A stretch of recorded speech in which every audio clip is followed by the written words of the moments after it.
இதெல்லாம் செலவழிக்கிறார்களே, சாப்பாட்டிற்கு லட்சக்கணக்கான ரூபாய்களை வாரி வாரி கொட்டுகிறார்களே, இவ்வளவு ஆடம்பரமாக செய்வதற்கு பெயர் தான் இஸ்லாம். இஸ்லாம் என்றால் என்ன? நம்மளை விட ஆடம்பரத்தில் மிஞ்ச வேண்டும். அந்த இந்து கிறிஸ்துவ நண்பர்கள் நினைப்பார்கள், இஸ்லாம்டா என்ன? இஸ்லாம் என்று சொன்னால் இந்துக்கள் செய்கிற திருமணத்தை எல்லாம் மிஞ்சுகிற வகையில ரொம்ப ஆடம்பரமா இருக்கணும், அனாச்சாரம் பண்ணணும், வீண் விரயம் பண்ணணும், அப்படித்தான் விளங்குவார்.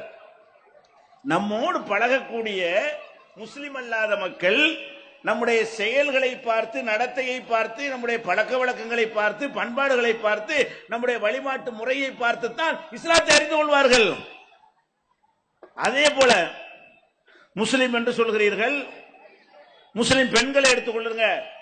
உங்களுக்கு எத்தனையோ முஸ்லிம் அல்லாத பெண்கள் நட்புல இருப்பார்கள், கூட படித்தவர்களாக இருப்பார்கள், பக்கத்து வீட்டு தோழிகளாக இருப்பார்கள், அடுத்த வீட்டில் குடியிருக்கக்கூடியவர்களாக இருப்பார்கள்.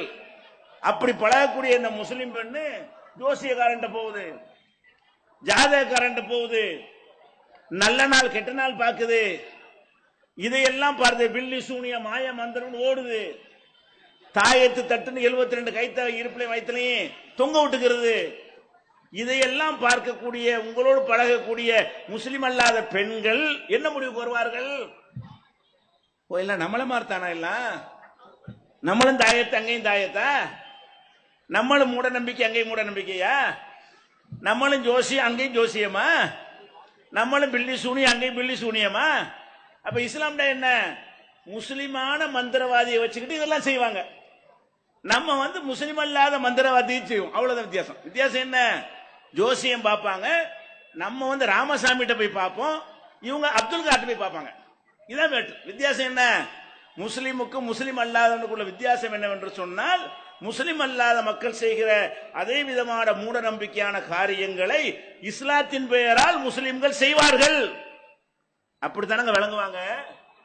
உங்களோட பழகக்கூடிய முஸ்லிம் அல்லாத மக்கள் இஸ்லாத்தை இப்படித்தானே புரிந்து கொள்வார்கள். அப்ப துண்டு துண்டா செதறி கிடக்கிறோம். அதே போல கொஞ்சம் பலதரப்பட்ட மக்களோடு பழகிற ஒரு முஸ்லிம் அல்லாதவராக இருக்காருன்னு வைங்க, அவர் ஒருத்தர் கேட்பாரு, வாங்க நண்டு சாப்பிடுவோம். இவர் சொல்வார், நண்டா? நாங்க சாப்பிட மாட்டோம். அவர் என்ன விளங்கிடுவாரு? ஓஹோ, இஸ்லாத்துல நண்டு சாப்பிடக்கூடாது விளங்கிடுவாரு. அப்புறம் இன்னொரு நண்பர்கிட்ட பழகுவாரா, அவரை போய் நண்டு சாப்பிடுன்னு கூப்பிடுவாரு. அவர் வெட்டுவார் நண்டு வாங்கி. என்னடா இது, அந்த பாய் நண்டு சாப்பிட மாட்டேன்டாரு, இந்த பாய் நண்டு சாப்பிடுறாரு, இது ஒரு மார்க்கமா ரெண்டு மார்க்கமா? ரெண்டு பேரும் முஸ்லீம்ங்கிறாங்க, இவனுக்கு நண்டு கூடாதுங்கிறான், அவன் நண்டு சாப்பிடுங்கிறான். இப்ப என்ன அவர் நினைப்பாரு? நம்ம தான் 72 இருக்கோம், இவங்க 7000 இருப்பாங்க, இவ்வளவு நினைக்க மாட்டான். இவங்களுக்குள்ள இத்தனை பிரிவுகள் இருக்கு நினைக்க மாட்டான். அப்ப நீங்க அப்படி வச்சிருக்கமா இல்லையா? சாபிக்கு ஹலால், ஹனபிக்கு ஹராமு. அப்ப உங்களுடைய தொழுகை முறையை பாக்குறாரு, இவன் ஒரு மாதிரியா தொழுகிறான், அவன் ஒரு மாதிரியா தொழுகிறான். இதை பார்த்து நினைப்பாரு, இவங்கள்ட்ட ஒரு யூனிட்டி இல்ல, பேருக்கு ஒரு அல்லாங்கிறாங்க, பேருக்கு ஒரு நபின்னு சொல்றாங்க, பேருக்கு ஒரு குரான் என்று சொல்றாங்க. எந்த விதமான ஒருங்கிணைப்போ ஒற்றுமையோ யூனிட்டோ இல்லாத ஒரு செதறு தேங்காய் போன்ற ஒரு கூட்டம் இவங்க. இப்படித்தானங்க விளங்குவாங்க. அப்ப அடிப்படை என்ன? அல்லாஹ் திருமறை குரான்ல சொல்றான், அன் அகீமுத்தீன, இந்த தீனை நீங்கள், இந்த மார்க்கத்தை நீங்கள் நிலைநாட்ட வேண்டும். வலா தத்தஃபர்ரகு ஃபீஹி, இந்த மார்க்கத்தில் நீங்கள் பிரிந்து விடாதீர்கள். அல்லாஹ் குரான்ல சொல்றான், இந்த மார்க்கத்தை நிலைநாட்டணும், மார்க்கத்தில் பிரிஞ்சிடக்கூடாது. எனக்கு ஒரு மார்க்கம், உனக்கு ஒரு மார்க்கம், அப்படி ஆயிடக்கூடாது, எல்லாம் ஒத்த மார்க்கத்தில் இருங்க என்று அல்லாஹ் சொல்கிறான். அப்ப இந்தியாவில் இருக்கிற, தமிழகத்தில் இருக்கிற முஸ்லிம்கள் எல்லாம் ஒரே மார்க்கத்தில் நம்ம இருந்தால், இந்த சிறுபான்மை என்ற காரணத்திற்காக நம்ம அடக்குமுறைகளுக்கு உள்ளாகிறோமே, அது கூட இருக்காது. ஏன்? அவங்களெல்லாம் இங்க வந்துருவாங்க. இந்த இஸ்லாம் உங்களுக்கு பிடிக்கும், நீங்கள் சரியான முஸ்லிமாக வாழ்ந்தீர்களே, ஆனால் அந்த இஸ்லாத்தை அவர்களுக்கு வெறுக்க முடியாது. அந்த இஸ்லாத்தை காதலிப்பார்கள், அந்த இஸ்லாத்தை கல்யாணம் செய்து கொள்வார்கள். நீங்கள் மைனாரிட்டி, அந்த மாதிரியான பிரச்சனை, தொந்தரவு எதுவுமே இல்லாமல் போய்விடும். லா தகாபு வலா தஹ்சனு, கவலைப்படாதீர்கள், அஞ்சாதீர்கள். அல்லாஹ் சொல்றான். அன்துமுல் ஆலவுன இன் குன்தும் முஃமினீன், நீங்கள் மூமின்களாக இருந்தால் நீங்க தான் மேலோங்க கூடியவர்கள். நீ மூமினா இல்ல, நீ உண்மையான முஸ்லிமா இல்ல, உனக்கு என்ன மார்க்கம்? உங்க அப்பன் சொன்னதெல்லாம் மார்க்கம், உங்க பாட்டன்மார் சொன்னது உங்களுக்கு மார்க்கம், ஊர் வழக்கம் எல்லாம் உங்களுக்கு மார்க்கம். அல்லாஹ் சொன்னது மார்க்கம் இல்ல. இப்ப கேட்டு பாருங்களேன், ஏன்டா இதை செய்யற? இஸ்லாத்தின் பெயரால் எதுக்குடா பூரியாம்பாத்தியா ஓதுறன்னு கேளுங்க.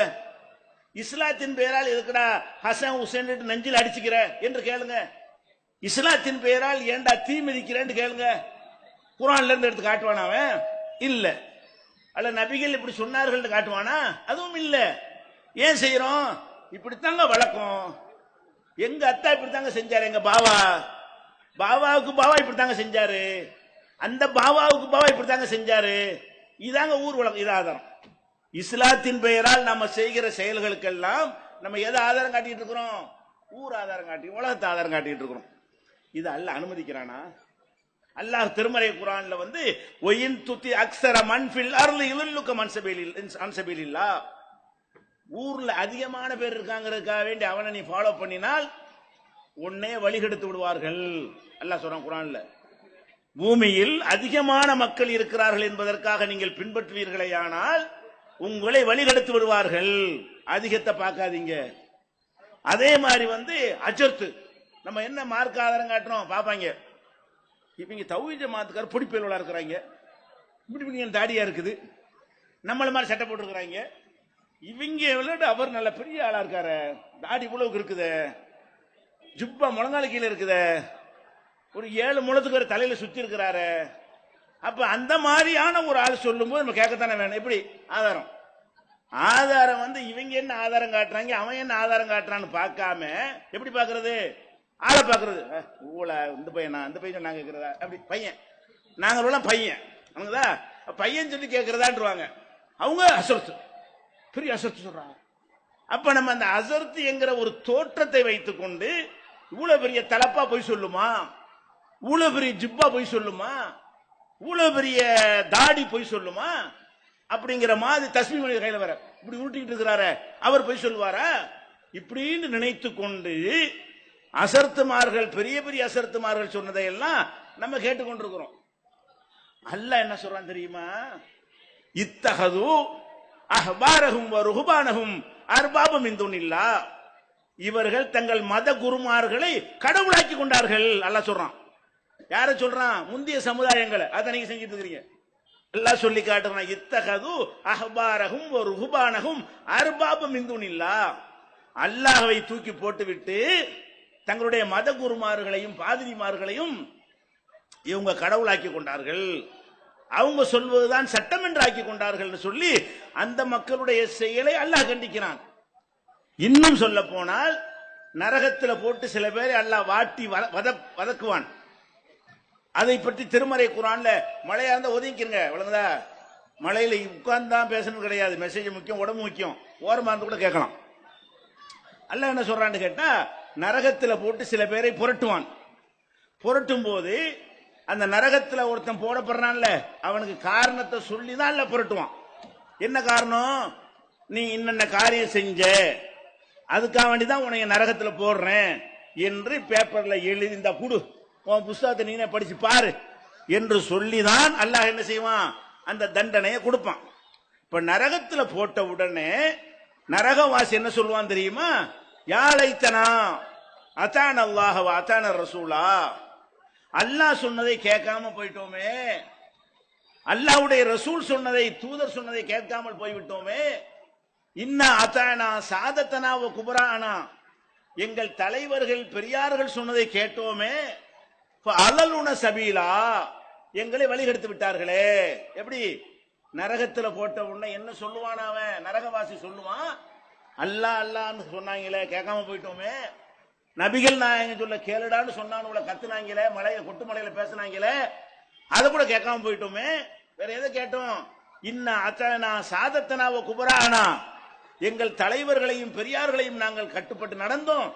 அலலுன சபீலா, எங்களை வழிகெடுத்து நாசமாக்கி எங்களை நரகத்தில் கொண்டாந்து போட்டுட்டாங்க தலப்பாவும் ஜிப்பாவும் அப்படின்னு சொல்லி நரகவாசிகள் புலம்புவார்கள் அப்படின்னு நல்லா சொல்றான்.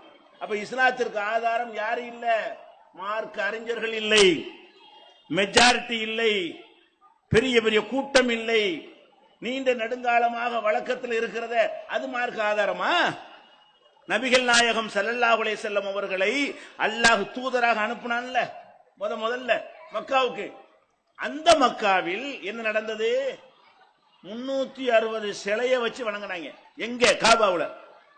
ஒரு இறைவனை வணங்குவதற்காக இப்ராஹிம் நபியால் கட்டப்பட்ட காபா ஆலயத்திற்கு உள்ளே வெளியே 360 சிலைகளை நிறுவி அந்த சிலைகளை வழிபட்டு வந்தார்கள்.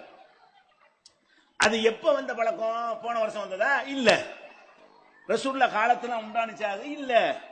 நபிகள் நாயகம் வருவதற்கு பல ஆயிரம் பல நூறு ஆண்டுகளுக்கு முன்பிருந்தே அதை செய்து வந்தார்கள். அப்ப நபிகள் நாயகம் சொல்லும் பொழுது இதுதான் சொன்னான். என்னது? என்ன நாங்க நேரத்தா செய்யறோம், போன மாசமா இதை செய்யறோம். இன்னா வஜதனா ஆபானா கதாலிக்க எப்பாலும், எங்க முன்னோர்மார்கள் இப்படி செய்யத்தான் நாங்கள் பார்த்தோம். அப்ப அதுவும் பல வருடங்களா இருந்ததுதான். 360 சிலைகளை வணங்கினானே, அது கூட ஒரு மாசத்துல வந்தது அல்ல, பல பல பல நூற்றாண்டுகளாக அதை வணங்கி வந்தான். அதனால சரியாயிடுச்சா? அதனால அது நியாயம் ஆயிடுச்சா? அதனால அதை திருத்துவதற்கு நபி அல்லாஹ் அனுப்பாம விட்டானா? நபி அவர்கள் சொல்லாம விட்டார்களா? சொல்லி அடி வாங்காம இருந்தார்களா? அப்ப எவ்வளவு நாளா இருந்தா நமக்கு என்ன? அல்லாஹ் விரும்புறபடி இருக்குதா, ரசூல் காட்டினபடி இருக்குதா? அது மட்டும் தான் நமக்கு தேவை. இப்ப இதை புறக்கணித்து விட்டு இப்ப நம்ம என்னென்ன மாதிரிலாம் பிரிஞ்சிருக்கிறோம் பாருங்க. முதலாவதாக பிரிவு என்னன்னு கேட்டா, முக்கியமான பிரிவு இந்த மதுஹபுங்கிறது. மதுஹபு என்றால் இஸ்லாமிய மதுஹபு, அந்த மதுஹபு இல்ல. ஷாபி மதுஹபு, ஹனபி மதுஹபு, மாலிகி மதுஹபு, ஹம்பலி மதுஹபு என்று இஸ்லாத்துல 4 மதுஹபு இருக்கான். அப்படின்னு குர்ஆன்ல இருக்கா? இல்ல. அப்படி நபிகள் நாயகம் சொன்னாங்களா? இல்ல. இந்த 4 இமாம்ங்கிறீங்களே, அவங்க எல்லாம் நபிகள் நாயகத்துக்கு முன்னாடி உள்ள ஆளுங்களா? இல்ல. நபிகள் நாயகத்துக்கு பின்னாடி வந்த 4 ஆட்களுடைய பேரு அது. ஷாபி, ஹனபி, மாலிகி, ஹம்பலிங்கிறதெல்லாம் நபிகள் நாயகம் காலத்துக்கு பின்னாடி வந்த 4 அறிஞர்களுடைய பெயர். அவங்க பேர்ல மதுஹப்னு உண்டாக்கி வைத்துக் கொண்டு நாங்கள் எல்லாம் ஹனபி, எங்களுக்கு இதான் சட்டம். குர்ஆன்ல எப்படி இருக்க? இல்ல, குர்ஆனை வச்சுக்கிறங்க, நாங்க ஹனபி மதுஹப். நபிகள் நாயகம் இப்படித்தானே சொன்னாங்க, அதை தனியா வச்சுக்கிறங்க, நாங்க ஹனபி மதுஹப், எங்களுக்கு வேற புஸ்தகம் இருக்குது அப்படிங்கிறாங்க. அப்ப ஹனபி மதுஹப் என்றால் அவங்களுக்கு தனி சட்ட புஸ்தகம், ஷாபி மதுஹப் என்றால் அவங்களுக்கு சட்ட புஸ்தகம். அந்த புஸ்தகத்தை வைத்துக் கொண்டு இவன் புஸ்தகம் அப்படி இவன் நடக்கிறான், அவன் புஸ்தகம் அப்படி அவன் நடக்கிறான். இதுதான் இங்க குழப்பத்துக்கு தப்பு நாம சொல்லிக் கொண்டிருக்கிறோம். இப்ப நீங்க புரிந்து கொள்வதற்காக இந்த மதுஹப் கிதாப்ல என்ன இருக்குது? இந்த 7 வருஷம் அஜர்த்து மாதிரிலாம் படிச்சுட்டு வர்றாங்கல்ல, என்னத்தை அப்படி படிக்கிறாங்க? எதை படிச்சு அப்படி அறிவை வளர்த்து கொண்டு வெளியே வருகிறார்கள் அப்படின்னு பாத்தீங்கன்னா, உளுந்து உளுந்து சிரிப்பீங்க. இதை படிச்சது ஆலிமா, இந்த குப்பையத்தான் படிச்சுட்டு வந்து அசர்த்தம் சொல்லிட்டு இருக்கிறாங்களா என்று நினைக்கும் அளவுக்கு பெரிய பெரிய அறிவாளிகள், சிந்தனையாளர்கள் உண்டாக்குற சட்டமா அது இருக்காது. உதாரணத்துக்கு சொல்றேன், 2-3 சட்டம் சொன்னா உங்களுக்கு புரிஞ்சுக்கணும். இப்ப நம்ம தொழுகைக்கு ஒழு செய்யறோமா? ஒழு செய்யும் போது பல் துளக்கிறது ஒரு சுன்னத், எல்லாரும் தெரியும்ல. ஒழு செய்ய போகும்போது செய்யணும், பல் துளக்கணும். பல் துளக்கிறது ஒரு சுன்னத். ஒரு நாளைக்கு 5 டைம்ஸ் பல் துளக்கிற ஒரே மார்க்கம் இஸ்லாம் தான். தொழுகைக்கு போனோம்னு சொன்னா 5 நேர தொழுகையிலையும் 5 நேரமும் தொழுகைக்கு முன்னாடி பல் துளக்கி கை கால்களை கழுவி சுத்தமாக்கி விட்டு 5 நேரம் தொழுகை நடத்துகிறோம். இது மார்க்கத்தில் உள்ளது. பல் துளக்கும் நபிகள் நாயகம் சொல்லிட்டாங்க, நம்ம பல்ல துளக்கிட்டு போயிருவோம்.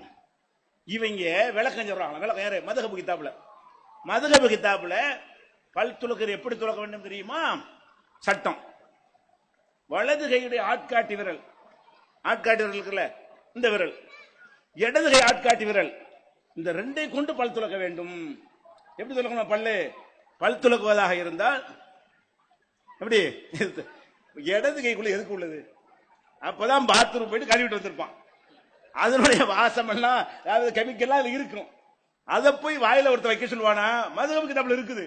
இதுதான் அஜர்த்துமாரில் படிச்சுட்டு வர்றாங்க. அஜர்த்துமார் 7 வருஷம் படிச்சு சனந்து வாங்கிட்டு வர்றாங்களா? எதை படிச்சுட்டு வர்றாங்க? இதைத்தான் மதரசாவில் அஜர்த்துமார் உட்கார எங்களுக்கு சொல்லி தந்தாங்க மார்க்க சட்டமா. பல் துளக்குற முறை தெரியுமா? என்ன சர்த்து? சப்பாபத்தைனி, 2 ஆட்காட்டி விரலால் பல் துளக்க வேண்டும். அதுவும் ஃபர்ஸ்ட் என்னவா? இந்த விரலாம். அப்பதான் சரக்கெல்லாம் கரெக்டா இறங்கும் போல இருக்கு. ஃபர்ஸ்ட் என்ன செய்யணும்? இடது கை ஆட்காட்டி விரலால் பல்லை துளக்கி விட்டு அப்புறம் வலது கை ஆட்காட்டி விரலால் அப்பளம் துளக்க வேண்டும். இப்படி ஒருத்தன் போய் துளக்கிக்கிட்டு இருந்தா அவனை என்ன செய்வீங்க நீங்க? ஒரு பல் துளக்க எடுத்து நின்றுகிட்டு இவனை எந்த கணக்கில் சேர்ப்பீங்க? இதாங்க இதை படிச்சு இதான் மதுஹபுங்க. இதைத்தான் மதுஹப்னு மதரசாவில் படிச்சுட்டு பெரிய தலப்பாவம் போட்டுட்டு வந்து ஜிப்பா படிச்சு நாங்க ஆலிம்சா ஆகிட்டோங்கிறாங்க. சரி, இதாச்சும் பரவாயில்லையா? அதுக்கப்புறம் இந்த பல் துளக்குறீங்களா, முதல்ல துளக்கின உடனே ஃபர்ஸ்ட் வரக்கூடிய அந்த உமிழ் இருக்குல்ல, பல் துளக்க முந்தி சாதாரணமா இருக்கும். பல் துளக்கின உடனே பல்லோட கசட்டு எல்லாம் அப்படி கலங்கி வாயில இருக்கும்ல, அதை அவ்வளவு இஸ்தியாக்கி முதல்ல தேய்ச்ச அந்த கசடுகளை விழுங்கி விடுவது சுன்னத்து. இல்லன்னு வருது சொல்லு. துருள் முக்தார்ல இருக்கா இல்லையா? ஹனபி மதுஹப்ல நீ ஆலிம் ஷாக்களுக்கு பட்டம் கொடுப்பதற்கு படித்து கொடுக்கக்கூடிய அந்த கிதாபில் நீ இதை எழுதி வச்சிருக்கிறியா இல்லையா? எது பல் துளக்கிறது? முதல்ல ரெண்டு கையில பல் துளக்க சொல்ற, அசிங்கமான வேலையை செய்ய சொல்ற. நபிகள் நாயகம் எல்லாத்தையும் வலது கையில செய்வாங்க, இடது கையினால மூக்கு சிந்துவது, மலஜலம் சுத்தப்படுத்துறதுக்கு இடது கையை பயன்படுத்துவாங்க. உலகத்தில் உள்ள எல்லா மக்களும் அப்படிதான் செஞ்சுக்கிட்டு இருக்கிறாங்க. 7 வருஷம் படிச்ச மதுஹப் விஞ்ஞானி அறிவு முத்தி போன ஆளுக்கு தான் மதுஹப் உண்டாக்குனாங்க. எவ்வளவு முத்தி போயிருக்குன்னு பாருங்க, எவ்வளவு முத்தி போயிருக்குது. அதை முழுங்குங்கிறான்.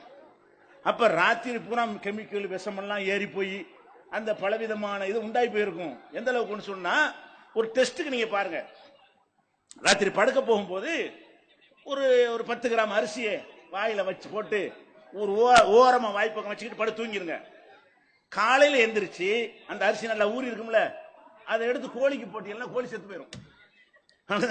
அந்த வாயில ஊர்ன அந்த அரிசிய ராத்திரி பூரா வாயில ஒரு ஓரமா வச்சு அந்த காலையில எந்திரிச்சோம் நல்லா ஊறி போயிருக்குமா, அந்த அரிசிக்கு கீழே போட்டீங்கன்னு சொன்னா அதுல உள்ள அந்த பாய்சன் கோழிக்கு உணவா போகும்போது சாவடிச்சிடும். அவ்வளவு விஷம் இருக்கக்கூடிய ஒன்றை முழுங்குன்னு சொல்றான். இது மது சுண்ணத்துங்கிறான். இதை செஞ்சவன் அறிவாளியான். இதை கண்டுபிடிச்சவன் யாரு? இந்த அபூ ஹனீஃபா எப்படிப்பட்ட ஆள் தெரியுமா? அந்த ஆலிம்கள் பெரிய பெரிய அறிவாளிகள் எவ்வளவு சிந்தனையாளர்கள் தெரியுமான்னு சிந்திச்சிருக்கிறாங்க. அட எந்த குரான் எடுத்தீங்க? இதை முதல்ல குரான்ல உள்ளபடி தானே சட்டம் எழுதுன. எந்த குரான்ல இது இருக்குது? எந்த நபி உங்களுக்கு இதை சொன்னாரு? அதோட விட்டா பரவாயில்ல. பல் துளக்கிறது அம்புட்டு விளையாட்டு பண்ணிருக்காங்க. என்ன பண்ணிருக்கிறாங்க? பல் துளக்கிற குச்சி இருக்குல்ல, குச்சிக்கு சட்டம். பல் துளக்கிற குச்சி இந்த சுண்டு விரல் கணத்துக்கு தான் இருக்கணும், அது மொத்தமான வச்சுக்கூடாது. தபிலிகாரன் என்ன செய்ய தெரியல, இப்படி பிடிச்சிட்டு இருக்காங்க. பல் துளக்கிற குச்சி எப்படி இருக்கணுமா? சுண்டு விரல் கணத்துக்கு தான் இருக்கணுமா, ஒரு ஜான் தான் இருக்கணுமா. பிடிக்கிறதுக்கு ஒரு ஜான் சரியா வந்துடும். அப்ப ஒரு ஜான் தான் இருக்கணும். இதுக்கெல்லாம் பெரிய சட்டம். எங்க இருந்து உண்மை தெரியல, எங்க டைம் தெரியல. அது போக என்ன செய்யணும் கேட்டா, பல் துளக்கும் போது அந்த படுக்கை வசமாக என்ன செய்யணும், அந்த குச்சியை நட்டி வைக்கணும். அப்படி பல் துளைக்கிட்டு இப்படி வைக்கணும், நட்டி வச்சிடணும். படுக்கையா போட்டீங்கன்னு வைங்களேன், படுக்கையா போட்டீங்கன்னா அது உங்களுக்கு பைத்தியம் பிடிச்சிடும். ஹத்தருள் ஜுனூன், உங்களுக்கு மெண்டலா போயிருவீங்க. பல்குச்சியே படுக்கையாவோ நிக்கையோ வைக்கிறதுனால பைத்தியம் பிடிக்குது. அதுக்கு இதுக்கு என்ன சம்பந்தம்? இது எழுதணும் பைத்தியக்காரனா எப்படின்னு கேட்கிறேன். இது ஆலிம்களா? இது போய் இதுக்கு நான் பின்பற்றேன்னு வெக்கமா இல்லை உங்களுக்கு? நாங்க ஹனபி, நான் சாபிங்கிறீங்கள, இந்த கிறுக்கு பயலோட பின்பற்ற உங்களுக்கு வெக்கப்படணுமா பெருமைப்படணுமா? இப்படியா உளறி இருக்கிறாங்க காட்டு பயலோடு நினைக்க வேணாம். அப்ப இந்த மாதிரியான விஷயங்கள்லாம் அறிஞர்ன்றத போர்வையெல்லாம் ட்ரெஸ் செய்யற வேலை. தலப்பாச்சிப்பாங்க ட்ரெஸ் அப்படி ஒரு இமேஜ் உண்டாக்குது. என்னத்தை உளர்னாலும் ஓகே. அப்ப இந்த பல் துளக்கிற குச்சிக்கும் போட்டு அதே மாதிரி பாருங்க என்ன செய்யறாங்கன்னா, மனிதனுக்கு மறதி ஏற்படுகிற விஷயங்கள் 6 மறதி ஏற்படுமா. அதுல ஒண்ணு என்ன தெரியுமா? ஆப்பிள் பழம் சாப்பிடுறது. பெரிய ஆராய்ச்சி. ஆப்பிள் பழம் சாப்பிட்டா அது செய்யுமா? சித்துன் யூரிசுன் நிசியான். இதெல்லாம் ஹனபி மதஹபுடைய சட்ட புஸ்தகத்தில் உள்ள சட்டம். இதெல்லாம் 6 காரியங்கள் மறதியை உண்டாக்கும். பேணு தலையில் இருக்கணும், பிடிச்சி உசுரோட போட்டீங்கன்னு வைங்களேன், உடனே அது கனெக்ஷன் இருக்கும், மறதி ஆயிருமா. அது உசுரோட பேனை பிடிச்சி கீழே போட்டீங்கன்னா உங்களுக்கு மறதி ஏற்பட்டு விடும். அட பேனை பிடிச்சி உசுரோட கீழே போடுறதுக்கு மறதிக்கு என்னடா சம்பந்தம்? அட ஆப்பிள்ல நல்ல யாவு சக்தியை உண்டாகக்கூடிய இருக்குன்னு கண்டுபிடிச்சிருக்கிறாங்க. இவன் என்ன செய்யறான்? அந்த காலத்துல விஞ்ஞானத்தில் ஆராய்ச்சி பண்ண மாதிரி ஆப்பிள் சாப்பிடாத மறதி வந்துடும். நல்ல யாவு சக்தி விஞ்ஞானிகள் ஆப்பிள் விளையிற நாட்டெல்லாம் ஜாஸ்தியா வந்திருக்கானுவோ யாவு சக்தியோட. அப்ப ஆப்பிளே தின்னுட்டு இருக்கிறவன், ஆப்பிளே உணவா சாப்பிடறானே, அவன் தான் நல்ல யாவு சக்தி உள்ளவனா இருக்கான். டாக்டர் கூட என்ன செய்யறான், ஆப்பிள் சாப்பிடுங்கிறான். இவன் என்ன செய்யறான், அஜர்த்து ஆப்பிள் திங்க. எதுக்காக வேண்டி? அப்பதான் பாத்தியாவை வெட்டி வைப்பிய, நீங்க திங்க மாட்டீங்கல்ல, அவருக்கு போயிடும். அதுக்கு தான் வாலி ஓசலாம் போங்க, நிறைய அள்ளி போடுங்க, நிறைய செலவாக இருக்குது. எங்களுக்கெல்லாம் பீஸ் கிடையாது, நீங்க உட்காந்து சேர் வாடகை அதெல்லாம் கொடுக்கணும். அதுதான். அப்ப மதுஹப் கிதாபுகளை படிச்சு எழுதினாங்க. இது எப்படி இதை ஒரு சட்ட புஸ்தகம் ஏத்துக்கொண்டு ஒரு அஜர்த்து வந்து அதை படித்து கொடுக்கிறாரு. இந்த இளைஞர்களா நாங்க படிக்க போனோம்னா எப்படி அதை கேட்டுக்கொண்டு உட்கார்ந்து இருக்கிறார்கள் என்று ஆச்சரியப்படும் அளவுக்கு அதுல சட்டத்தை எழுதி வச்சுக்கிறாங்க. அது மாதிரி இன்னும் கவனிங்க, ஒரு ஆளுக்கு மூக்குல ரத்தம் ஓடிக்கிட்டே இருக்கு. ரத்தம் ஓடனா என்ன செய்யணும்? நீ அஜர்த் தானே, அஜர்த்து வந்து மார்க்க சட்டை சொல்லிட்டு தொலைஞ்சு போ. வைத்தியம் சொல்றாங்களாம், மூக்குல ரத்தம் ஓடினால் அதுக்கு ஒரு மருந்து இருக்குது. இது எங்க போய் படிச்சா அந்த மருந்து தெரியல. என்ன மருந்து தெரியுமா? சூரத்துல் ஃபாத்திஹா அல்ஹம்து சூரா இருக்குல்ல, அந்த அல்ஹம்து சூராவே முதல்ல என்ன செய்யணும்னா ஒரு டம்ளர்ல மூத்திரம் மேஞ்சிக்கிறங்க. எழுதி வச்சுக்கிறாங்க, நான் மிகைப்படுத்தி சொல்லல.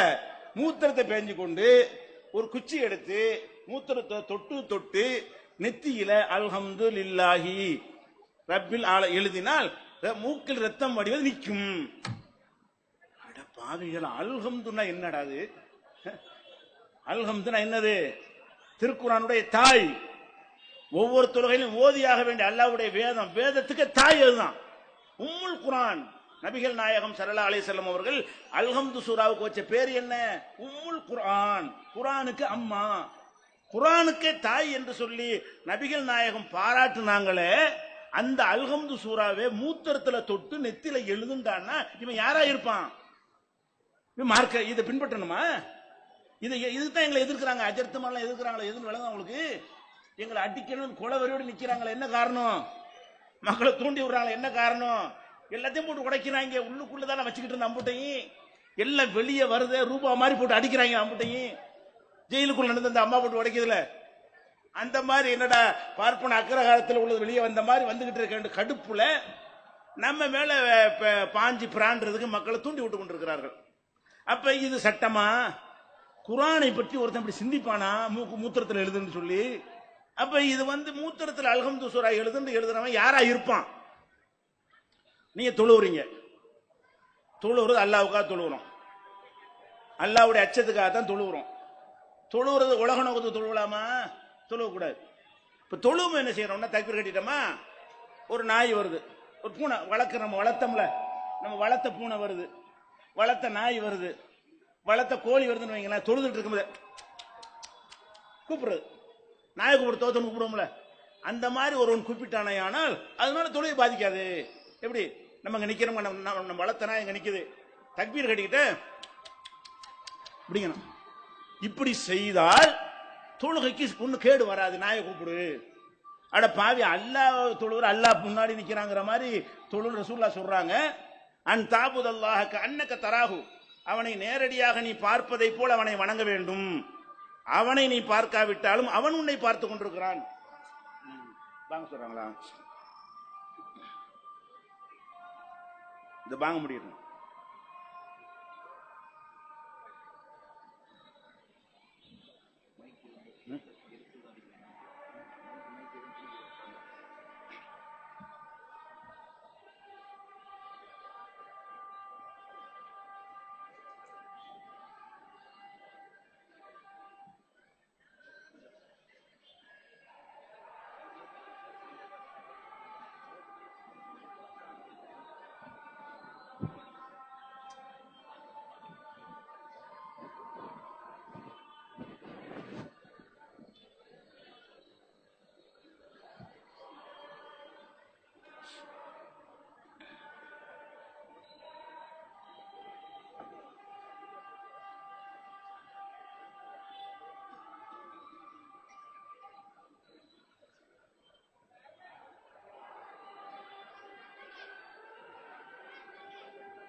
அப்ப தொழுகையில வந்து அல்லாஹ் நம்ம பார்க்கல, அல்லாஹ்வே நபிகள் நான் என்ன சொல்றாங்கன்னு கேட்டா, அன் தாபுத் அல்லாஹ கண்ணக்க தராகு, முன்னாடி அல்லாஹ் நிக்கிறாங்கிற மாதிரி நீ தொழ வேண்டும்.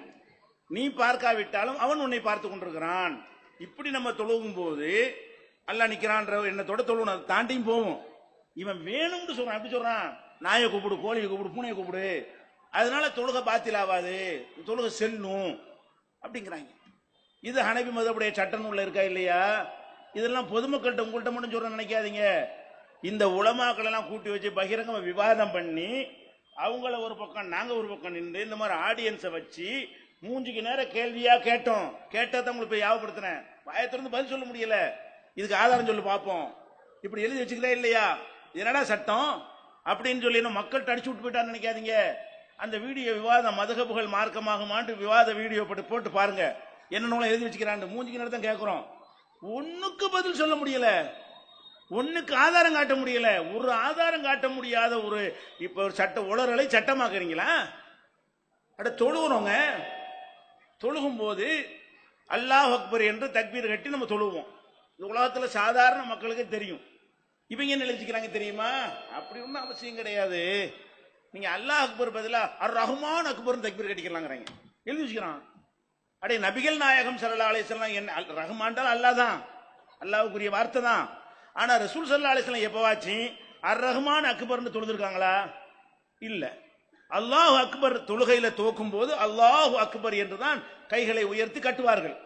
அப்ப அல்லாஹ் அக்பர் என்றுதான் தொழணும் அனைவரும் விளங்கி வச்சிருக்கிறது. மாத்தமா எப்படி மண் மூளையில செலவு பண்றாங்க என்று கேட்டா அது அவ்வளவு முக்கியம் கிடையாது. அல்லாஹ் அக்பருக்கு பதிலா அர் ரஹ்மான் அக்பர் இருக்கலாம்.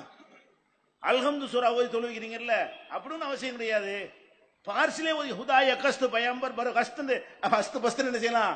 பார்சில ஓதலாமா? தொழுகை தக்பீர் கட்டிக்கிட்டு அல்ஹம்துலில்லாஹி ரப்பில் ஆலமீன் பதிலா பார்சில கூட ஓதிக்கணி.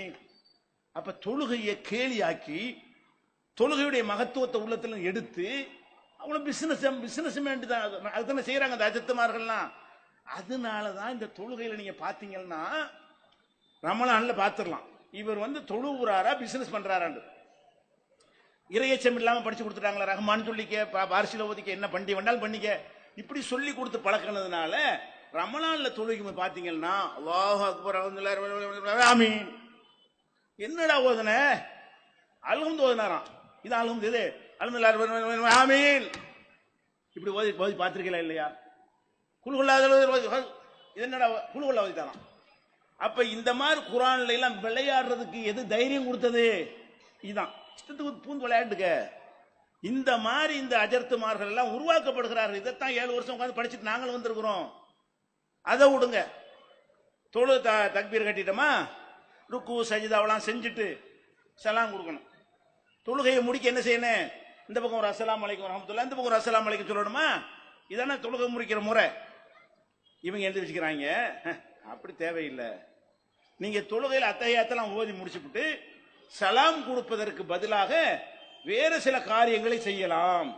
என்னடா செய்யலாம் அப்படின்னு கேட்டா, பக்கத்தில் ஒருத்தர் இருப்பார்ல, தொழுது முடிச்சோன்னே சும்மா இருக்கீங்களா இப்படி பேசிடணுமா?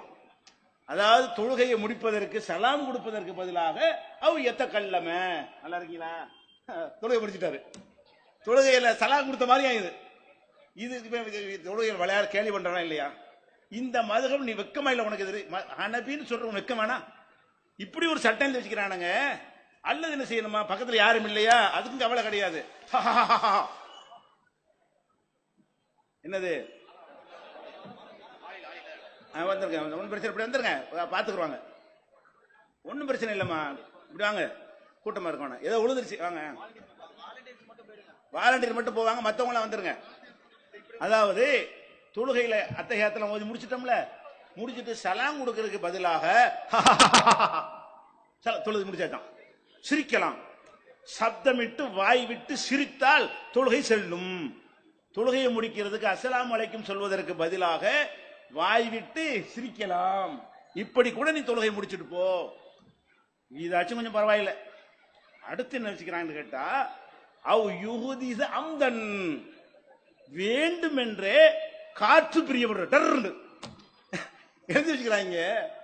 மதுகப்புடைய சட்டம்ங்கிற பேர்ல இதுதான் இந்த அஜர்த்துமார்கள்லாம் மண்டி போட்டு 7 வருஷம் படிச்சுட்டு வந்திருக்கிறாங்க. எப்படி செய்யணுமா? அத்தையாத்துல ஓதி முடிச்சுட்டு டர். வெக்கமா இல்ல? இத ஒரு மார்க்கம் என்று சொல்ல வெக்கமா இல்ல? இத படிச்சுட்டு ஆலிம் என்று சொல்ல வெக்கமா இல்ல? நீங்க அல்லாஹ்வோட விளையாடுறீங்களா, தொழுகையோட விளையாடுறீங்களா, வணங்குறீங்களா? எதன் பக்கம் மக்களை அழைக்கிறீங்க? அதனால கத்தம் பார்த்தேன்னு மக்களை ஏமாத்த முடியுது உங்களால. இறையச்சம் இல்லாமல் உருவாக்கப்பட்ட காரணத்தினாலதான் வாயில வந்தாலும் அடிச்சு விட வேண்டியது. அல்லாஹ் பத்தின மதிப்பும் இல்ல, ரசூலை பத்தி மதிப்பும் இல்ல, தொழுகையை பத்தி மதிப்பும் இல்ல. தொழுகையெல்லாம் கேலி கூத்தாக்குற, கிண்டல் ஆக்குறது. அட ருக்கு செய்யறவங்க, ருக்குண்டா என்ன? குனியணும். எவ்வளவு குனியணும்? முதுகு வில்லு மாதிரி இப்படி சமமா இருக்கிறவங்க குனிய. ரசூல் அப்படி குனிஞ்சிருக்கிறாங்க. இப்படி இப்படி தெரியல இப்ப எழுதிருக்கிறாங்க. ருக்கு என்று சொன்னால் மதஹப் கிதாப்ல நிக்கிறார்ல,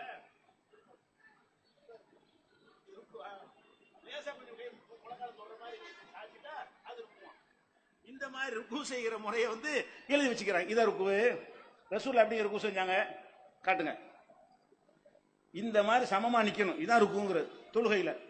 இப்படி செய்யறதுக்கு பதிலா அவ்வளவு வீடு வேணும்னா அதனால அஜர்த்தனை செய்வாரு. சஜிதாக்கு போவாரா? அல்லாஹ் அக்பர். ஒன்னும் ஓதலாம் கிடையாது. அல்லாஹ் அக்பர். அட சஜிதாவுக்கு போறியா? இல்ல சுப்ஹான ரப்பியல் அலான்னு ஓதனமே குறைஞ்சபட்சம் 3 ஓதுனியா, 5 ஓதுனியா, எத்தனை? ஒன்னும் ஓத முடியாது. இப்படி தொழுகை எல்லாத்தையும் பாழாக்கி நாசமாக்கி இவங்க எழுதின சட்டத்தை ஃபாலோ பண்ணிக்கிட்டு நாங்க ஹனபி மதஹப் இதெல்லாம் இந்த தௌஹீத் ஜமாத்துக்காரன் வேணாங்கிறாங்கிறீங்களே. வேணான்னு சொன்னா என்ன சொல்றீங்க? உங்க ஊர்ல ரஜத் வர்றாரு. அஜர்த்தை பள்ளியாசல்ல இமாமா சேர்க்கணும். இமாமுக்கு குவாலிபிகேஷன் என்ன வேணும்ல? இமாமுடா என்ன? இப்ப பேப்பரை கொடுத்துறாங்க சனது வச்சிருக்காருன்னு சொல்லி. சனது இல்லாத காலம் இருந்துச்சுல, அப்ப இந்த மதஹப் சட்டப்படி என்ன செய்யணும்னு கேட்டா, ஒரு அஜர்த்து வந்தாருன்னு சொன்னா நல்லா ஓதுறாரான்னு பார்க்கணுமா. அது கரெக்ட் பார்த்துருப்போம். நல்லா ஓதுறாரு. அடுத்து என்னதுக்கு? அதுக்கப்புறம் சும்மல் அக்பர் ரசன், நல்ல மண்டை பெருசா இருக்கணும்.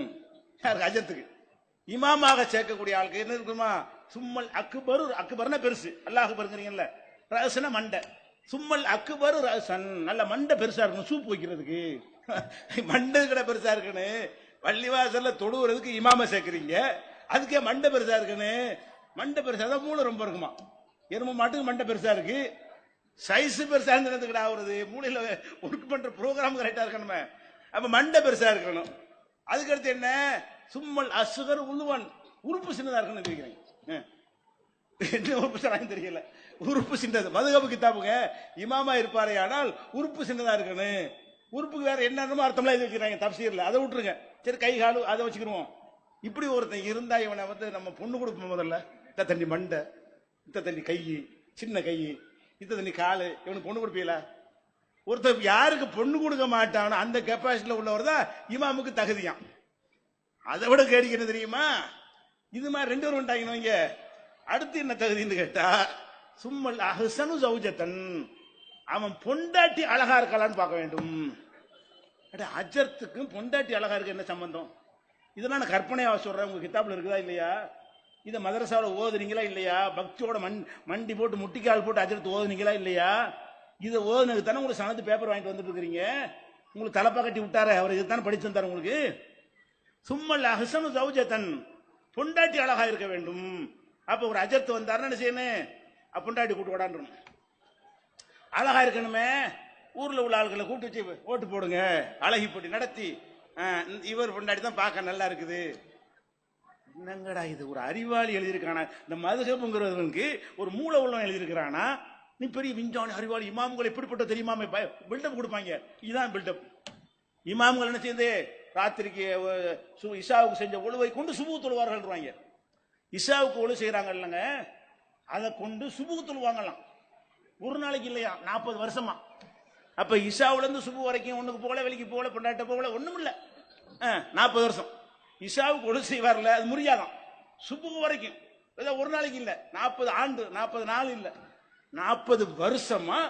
எப்படிப்பட்ட இமாம்கள் பார்த்து இப்படியும் வாங்கல. தவிர மேற்று என்ன? எல்லாம் குப்பை.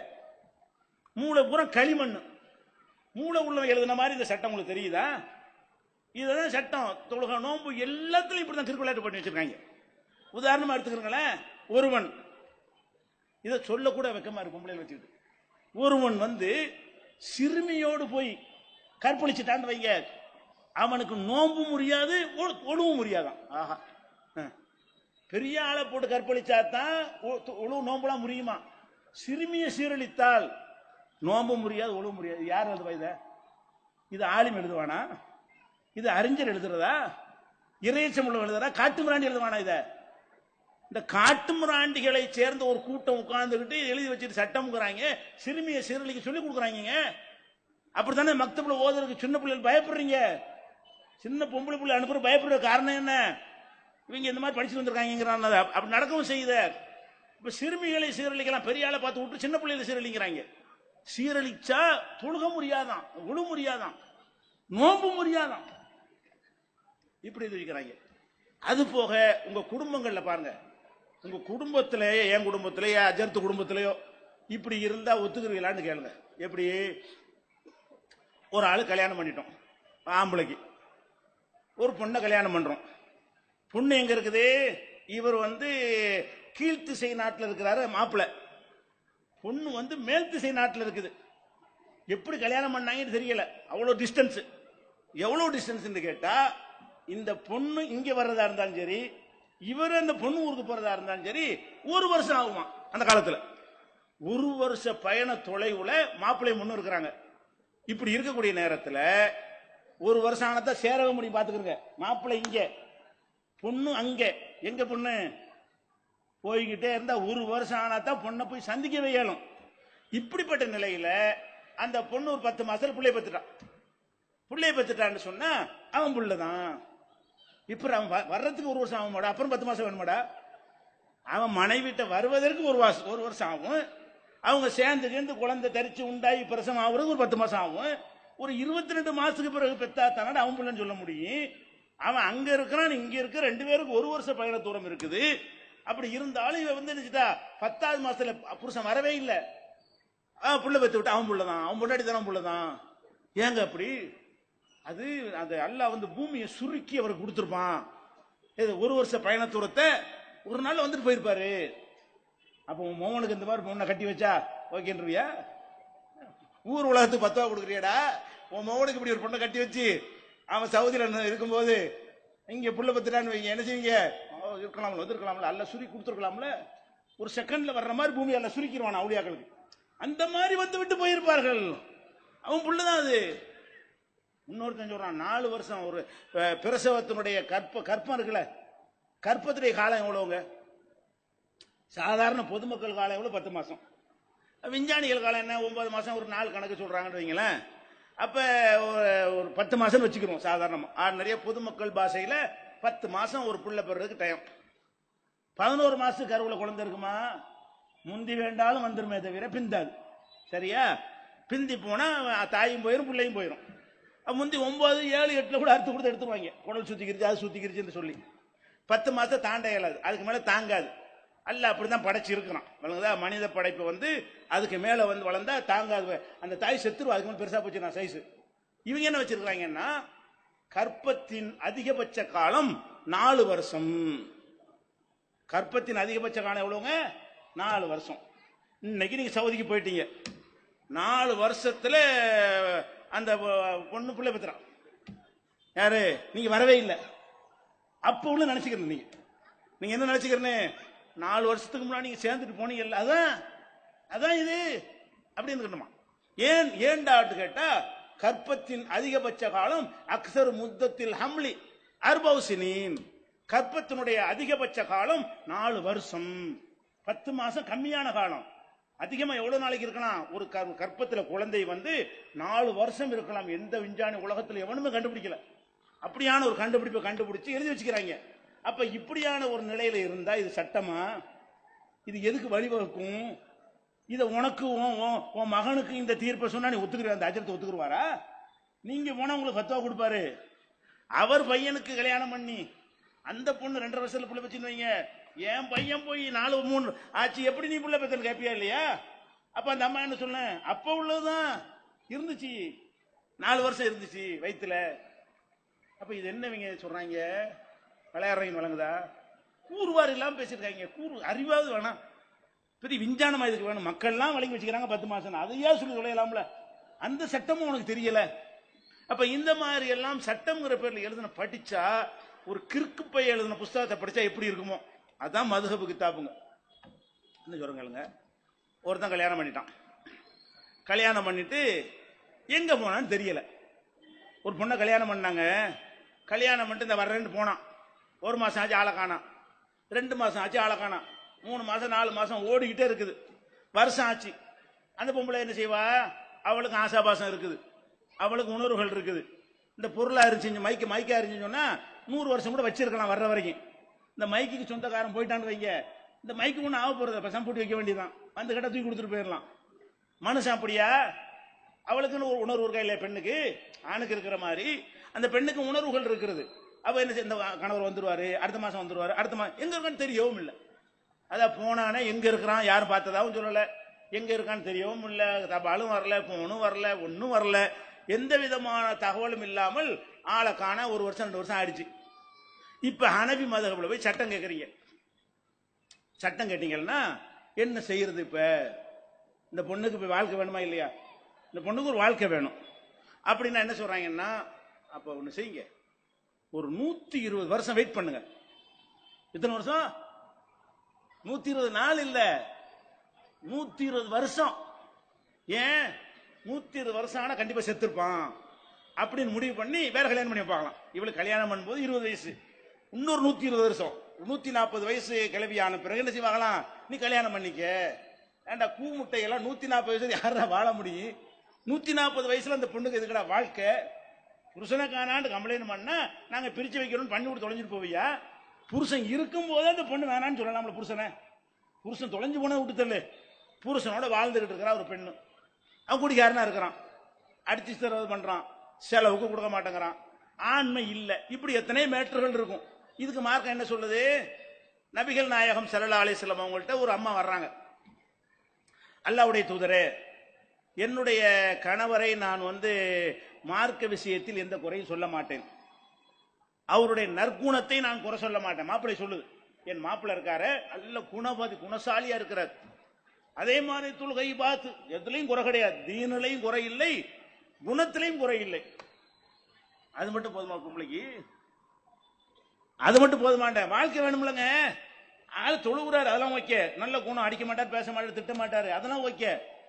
அந்த அம்மா என்ன சொல்லுதுன்னு கேட்டா, இப்படி எந்த குறைவத்தை இல்ல, நான் அவரோடு இருந்தால் நான் மாறு செய்து விடுவேனோ, தீனை விட்டு நான் போய் விடுவேனோ, உலாக்கின்னி அக்ரஹுல் குஃப்ர பில் இஸ்லாம், இஸ்லாத்தில் இருந்து கொண்டே குஃப்ரை செய்து விடுவேனோ என்று பயப்படுகிறேன். அப்படின்னா என்ன அர்த்தம்? அவர்கிட்ட ஆண்மை இல்லை, அவற்றையோடு நான் இருந்தா நான் தவறாக போய் விடுவேன், தப்பு செய்து விடுவேன், இஸ்லாத்தில் இருந்து கொண்டே அந்த தப்பு செய்த நிலைக்கு நான் ஆளாகி விடுவேன் என்று நபிகள் நாயகம் ஸல்லல்லாஹு அலைஹி வஸல்லம் அவங்கள்ட்ட அந்த அம்மா முறையிடுறாங்க. அப்படியா? அப்புறம்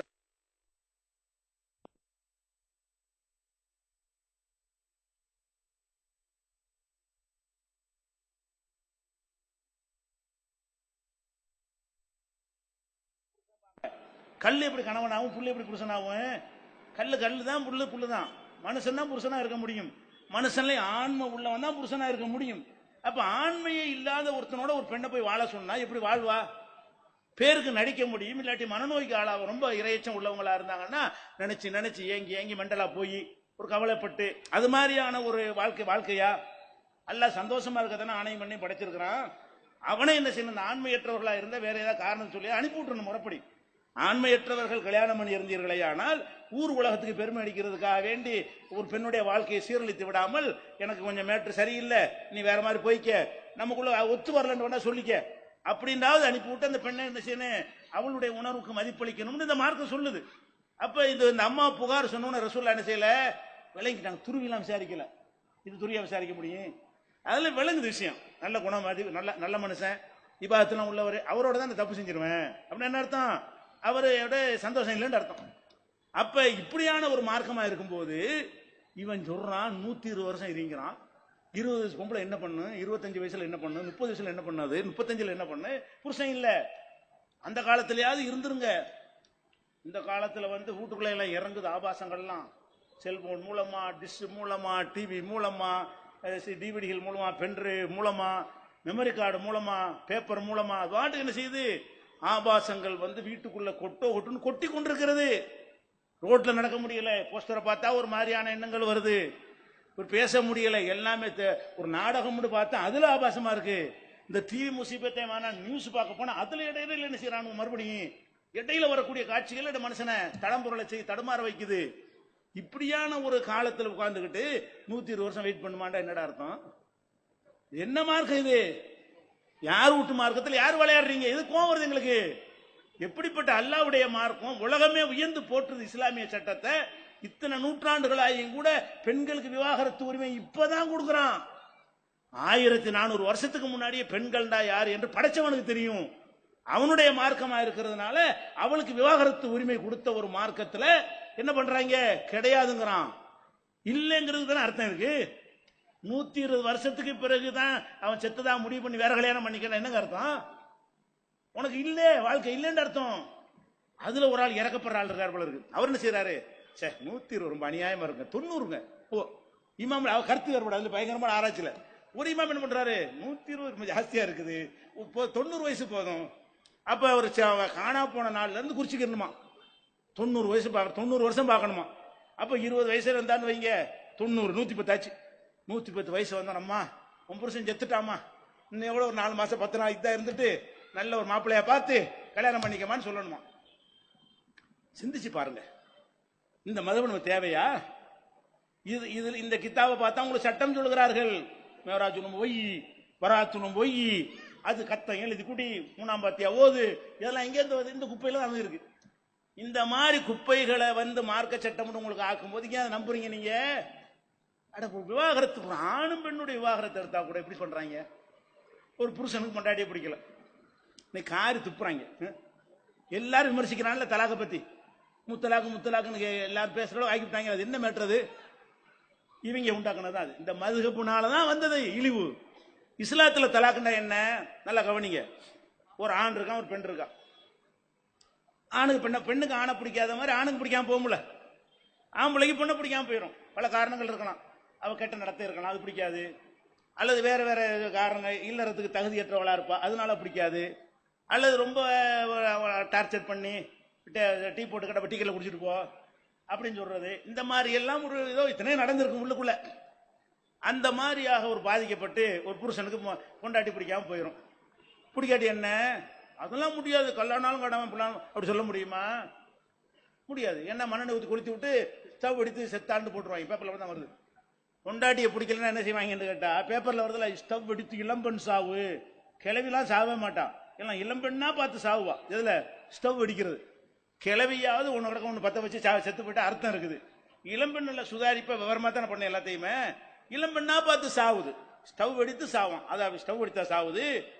இந்த விவாகரத்து சட்டத்தை கஷ்டமாக்கி வச்ச காரணத்தினால புருஷன்களால் கொல்லப்படுற மனைவிமார்களுக்கு தான் இந்த செய்தி. எந்த செய்தி? ஸ்டவ் எடுத்து இளம்பெண் சாவு. அப்ப ஸ்டவ் எடுத்து இளம்பெண் சாவுன்னு வரக்கூடாது என்றால் என்ன செய்யணும்? பிடிக்காத சேர்த்து வச்சீங்கன்னா அதான் நடக்கும்.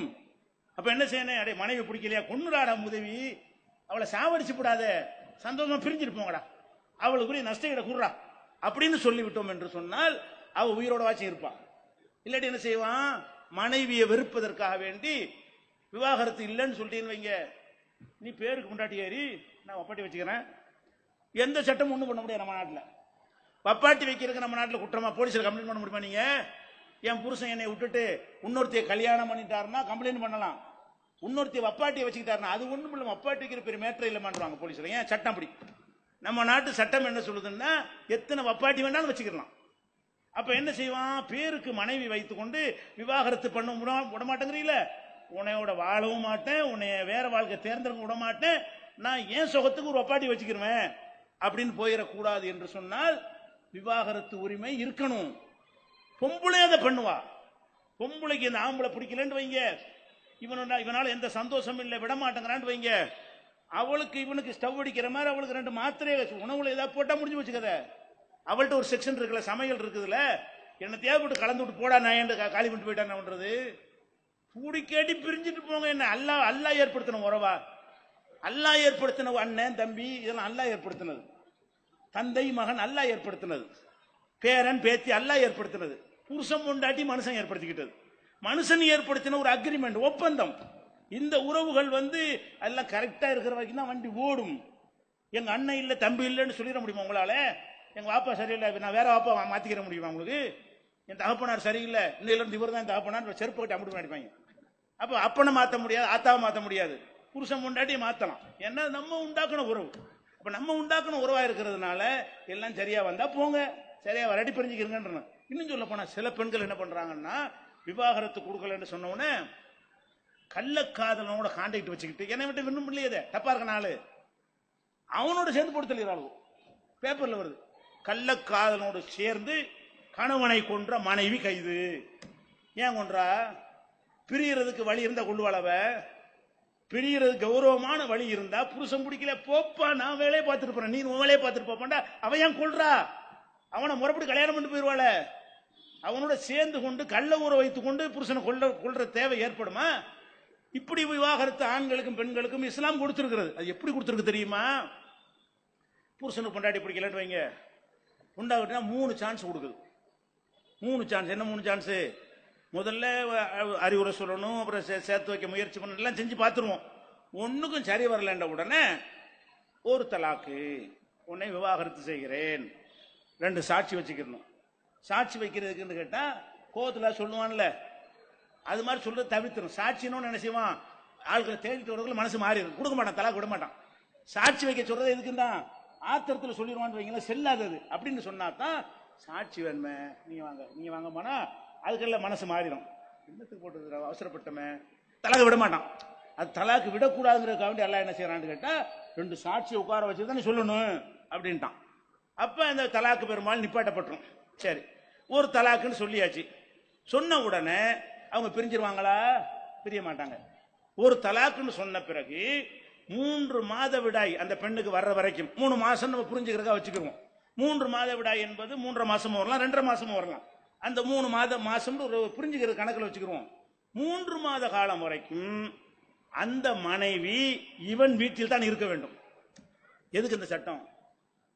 இப்படியே சேர்ந்து துளைங்கிறாங்கிறதுக்கு. அல்ல என்ன செய்யறான், டைவர்ஸ் ஆன பிறகு அல்ல என்ன செய்யறான், நீ உங்க அப்பா வீட்டுக்கு போ, நீ உன் வீட்டுக்கு போ, படி ஏறக்கூடாது அப்படிலாம் சொல்லணும்.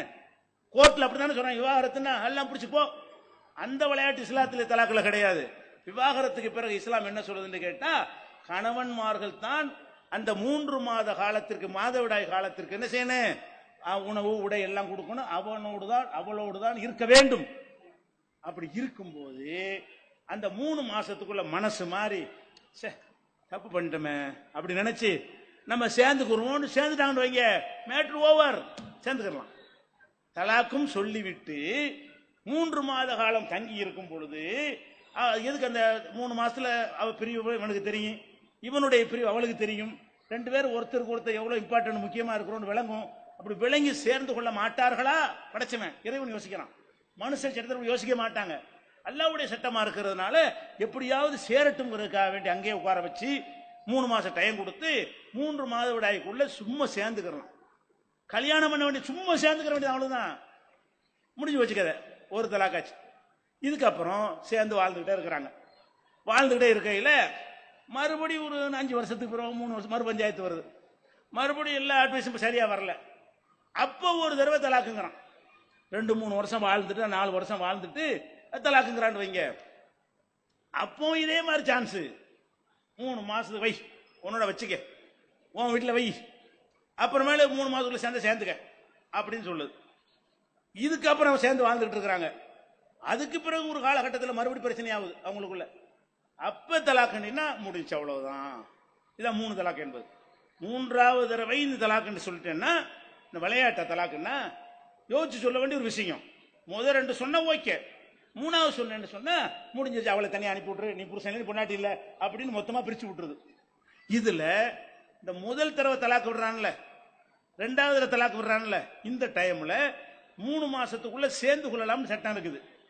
3 மாசம் கடந்துட்டா என்ன, தலாக்கு விட்டாச்சு, ஒரு தலாக்கு, 3 மாசம் தாண்டி போச்சு, சேரல, அவ அம்மா வீட்டுக்கு போயிட்டா, இவன் வீட்டில் இருந்துகிட்டு இருக்கிறான். ஒரு வருஷம் கழிச்சு யோசிச்சு பார்க்கறான், நல்ல ஒரு மனைவியை தேவையில்லாம நம்ம புண்படுத்திட்டோமே. அவனும் யோசிச்சு பார்க்கறான், புருஷனை தேவையில்லாம மன கஷ்டத்தை உண்டாக்கிட்டோமே. அப்படி உணர்ந்து நம்ம சேருவோமே 2 பேரும் நினைச்சாங்கன்னு வைங்க, கல்யாணத்தின் மூலம் சேர்ந்துக்கலாம்.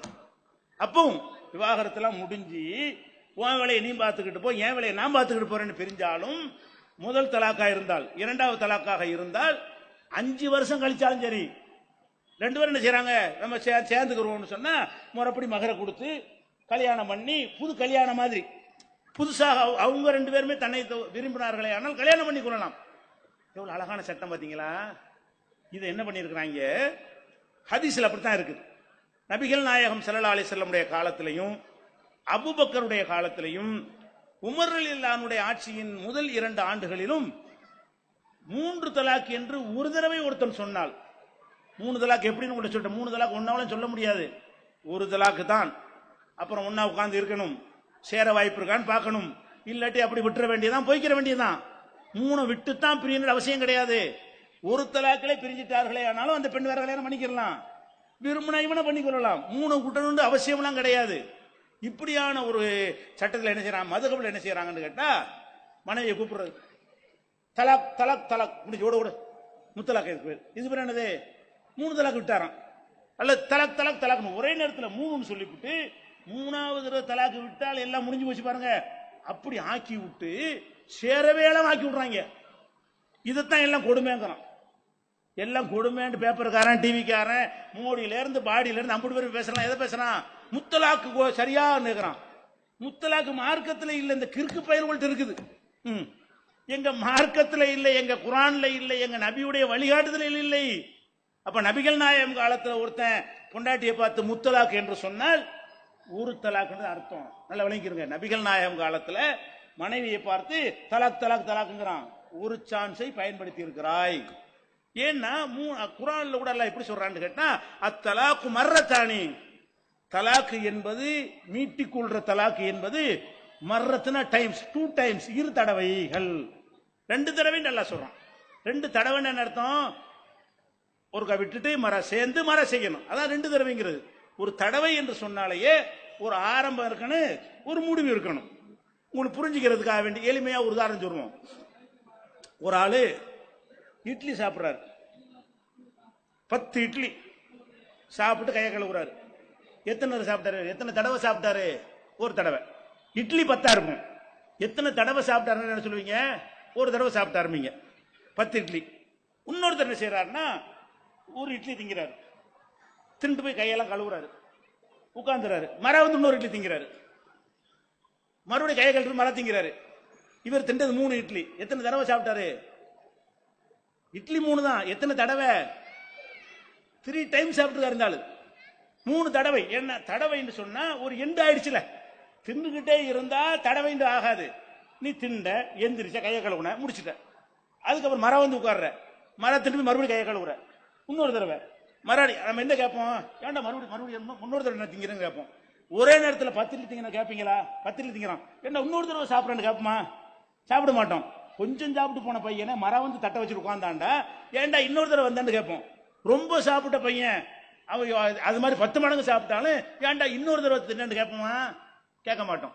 அப்ப தலாக்கு என்பது தடவைன்னு அல்லாஹ் சொன்னான். தடவைன்னு சொன்னாலேயே விவாகரத்து செய்து விட்டு திரும்ப சேரணும், சேர்ந்தா தான் மறுபடியும் தலாக்கு விட முடியும். சேராம விட்டேன்னா உன் பொண்டாட்டி இல்லாத எவ்வளவு விட்டுருக்கன்னு அர்த்தம். முதல் தலாக்குலே பொண்டாட்டி இல்லைன்னு ஆயிட்டா, அப்புறம் 2வது யாரை போய் தலாக்கு சொல்லுவ, நீ மர பொண்டாட்டி ஆக்கு, அப்புறம் தலாக்கு சொல்லு. முதல் தடவை விடும்போது மனைவியா இருந்தா, ஒரு தலாக்கு பிரிஞ்சுட்டாங்க, பிரிஞ்ச பிறகு மர எப்படி விடுவீங்க, அதாவது மனைவி இல்லையே, மனைவியை தலாக்கு விடுறதா இருந்தா என்ன செய்யணும், வா நம்ம மறுபடியும் சேர்ந்துக்கிறோம், சேர்ந்துட்டு விடணும். இப்ப சாதாரண அறிவுக்கும் பொருந்தது, ஹதீஸ்லயும் அப்படித்தான் இருக்குது. இவங்க மதுஹப் சட்டத்தில் என்ன தீர்ப்பளிக்கிறாங்க, இன்னைக்கு வரைக்கும் இஸ்லாத்துக்கு கேவலத்தை இதான் ஏற்படுத்துகிறது. இன்னைக்கு நாடு பூரா விவாத பொருளாகிட்டு இருக்கிற தலாக்கு விஷயம், அந்த இழிவை ஏற்படுத்தியது மதுஹப்புகள். 4 மதுஹப்புலையும், ஷாஃபி, ஹனபி, மாலிக், ஹம்பல், 4 மதுஹப்புக்கு இருக்கு பயிலும் முத்தலாக்கு 3 தலாக்கு என்றால் கதை முடிஞ்சிருச்சு. இதுல ஒரு கொடுமை உங்களுக்கு தெரியுமா, பெரிய அஜர்த்து அவருடைய மகளுக்கு இந்த மாதிரி மருமகங்காரன் முத்தலாக்குட்டான், பெரிய அஜர்த்துங்க. அவர் மகளுக்கு கல்யாணம் பண்ணி கொடுத்தாரு, அவன் புருஷங்காரன் என்ன பண்ணிட்டான், மருமகங்காரன் முத்தலாக்கு தலாக்கு தலாக்கு தலாக்குட்டான். இவர் மதுகப்படி நம்ம விஷயம் முடிஞ்சு போச்சு, இவர் மதுகப்பு சட்ட பிரகாரம் எல்லாம் முடிஞ்சு போச்சு. அப்புறம் யோசிக்கிறாங்க, ஆஹா என்ன பண்ணிட்டேன், தௌஹீத் ஜமாத் கரண்ட் போய் 10 வாங்கிட்டு வாப்பா, எப்படி அவருடைய மவுளுக்கு பிரச்சனை வந்தவுடனே தௌஹீத் ஜமாத்துக்காரன்ட்டு போய் இதுக்கு என்ன 10 பேண்ட் வாங்கிட்டு வா, எங்கள்கிட்ட வர்றாங்க யாரு, அவருடைய மவுளையும் மருமகனையும் அனுப்பி இது 3 தலாக்கு இல்லைங்க 1 தலாக்கு தாங்க, சேர்ந்துக்கிறங்க, 3வது தடவை விடும்போது பாத்துக்கிறோம், நீங்க தாராளமா சேர்ந்துக்கிறலாம்ங்கிற இந்த பத்துவாவே அவர் மகளுக்கு வாங்குறாரு. உனக்கே கடைப்பிடிக்க முடியல, உன் பொண்ணுக்குன்னு வரும்போது மாத்திரம் வேற மாதிரி சிந்திக்கிறீங்கள, அதைத்தான் அனைவருக்கும் சிந்திக்க சொல்றோம். நாங்க எல்லா பெண்களுக்கும் சிந்திக்கணுமா இல்லையா? அப்ப அஜர்த்துமார்களுடைய பிள்ளை மகள் தலாக் விடப்பட்டால், முத்தலாக் விடப்பட்டால் அதை 1 தலாக் ஆக்குவதற்கு எங்க வரணும்? தௌஹீத் ஜமாத்துக்காரங்கிட்ட போ, அகலதீசிட்ட போ, முஜாஹிட்ட போ, இந்த மாதிரி இந்த ஃபத்வா கொடுக்கக்கூடிய இந்த குர்ஆன் இப்படி சொல்லக்கூடிய ஜமாத்து சிலது இருக்குது, அங்க போட்டு அனுப்பி விடுறாங்க. அப்ப என்ன விளங்குது? இந்த மதுஹப் என்பது நாட்டுக்கு, மார்க்கத்துக்கு, தீனுக்கு எல்லாத்துக்கும் கேடு ஏற்படுத்தக்கூடிய ஒரு சித்தாந்தமாக இருக்கிறது. அதே போல ஒழுக்கக்கேடுல அபு ஹனீஃபா பெரிய இமாம் தானே, அப்படித்தானே சொல்றாங்க. அவர் என்ன செய்யறாருன்னு கேட்டா, ஒரு பெண்கிட்ட ஒரு விபச்சாரம் பண்றான். ஓசியா விபச்சாரம் பண்ணா அது விபச்சாரமா, அடிக்கணுமா? காசு கொடுத்து விபச்சாரம் பண்ணி விட்டானே ஆனால் எப்படி? லா ஹத்த அலைஹி, அவனுக்கு தண்டனை இல்லை. ஒரு பெண்கிட்ட விபச்சாரம் பண்ணும்போது 1000 ரூபாய் வச்சுக்க வா அப்படின்னு ரூபாயை கொடுத்துட்டு விபச்சாரம் பண்ணினால் என்ன இல்லை? அவனுக்கு தண்டனை இல்லை. அதைத்தான் உலகம் பூரா விபச்சார கூடங்கள்ல சிவப்பு ரெட் லைட் ஏழு நடந்துகிட்டு இருக்கிறது. அது விபச்சாரம் கிடையாது ஹனபி மதுஹப் பிரகாரம். ஏன்? மகர் மாதிரி இருக்குதான் இது. எப்படி ஆதாரம் என்னது? பெண்ணுக்கு மகர் கொடுக்குறோம்ல, இது மகர் கொடுத்துட்டாராம். இது விபச்சாரிட்ட போகும்போது ரூபாயை கொடுத்துட்டோம்னு சொன்னா மகர் கொண்டு கொடுத்துட்டான்ல, மகர் மாதிரி வந்துருச்சுல, ரூபாண்டு ஒண்ணு கொடுத்த பிறகு எப்படி அதை விபச்சாரம் சொல்லுவீங்க? இது சரின்னு சொல்ல உங்களுக்கு சரின்னு படுதா? இது உங்க மனசாட்சி ஏத்துக்கிறா? ஒரு ஆம்பளைக்கு ஏத்துக்கிறோமா, ஒரு பெண்ணுக்கு ஏத்துக்கிறோமா? எந்த நாகரிகம் உள்ள மனுஷன் அதை ஒத்துக்குருவானா? அதை விடுங்க. ஒருத்தன் ஒரு ரைடு போறாங்க, லாட்ஜ், இஸ்லாமிய நாடு, விபச்சாரத்துக்கு மரண தண்டனை கொடுக்கிற நாடு. இங்கதான் கிடையாது. விபச்சாரம்னா மரண தண்டனை கொடுக்கக்கூடிய ஒரு முஸ்லீம் நாடு. அங்க போய் ரைடு விடுறாங்க. ஒரு ஆம்பளையும் ஒரு பொம்பளையும் மாட்டிக்கிட்டாங்க. மாட்டினா அந்த பொம்பளை இவன் பொண்டாட்டி இல்ல, வேற ஒருத்தனுக்கு பொண்டாட்டியா இருக்கிறான். இப்ப என்ன செய்யறான்னு கேட்டா, இவன் சொல்றான் இவ என் மனைவிதான் அப்படிங்கிறான். இன்னொருத்தன் பொண்டாட்டியோட கையங்களமா மாட்டிவிட்டு அவன் என்ன சொல்றான்? ஏன் மனைவி தாங்கிறான்.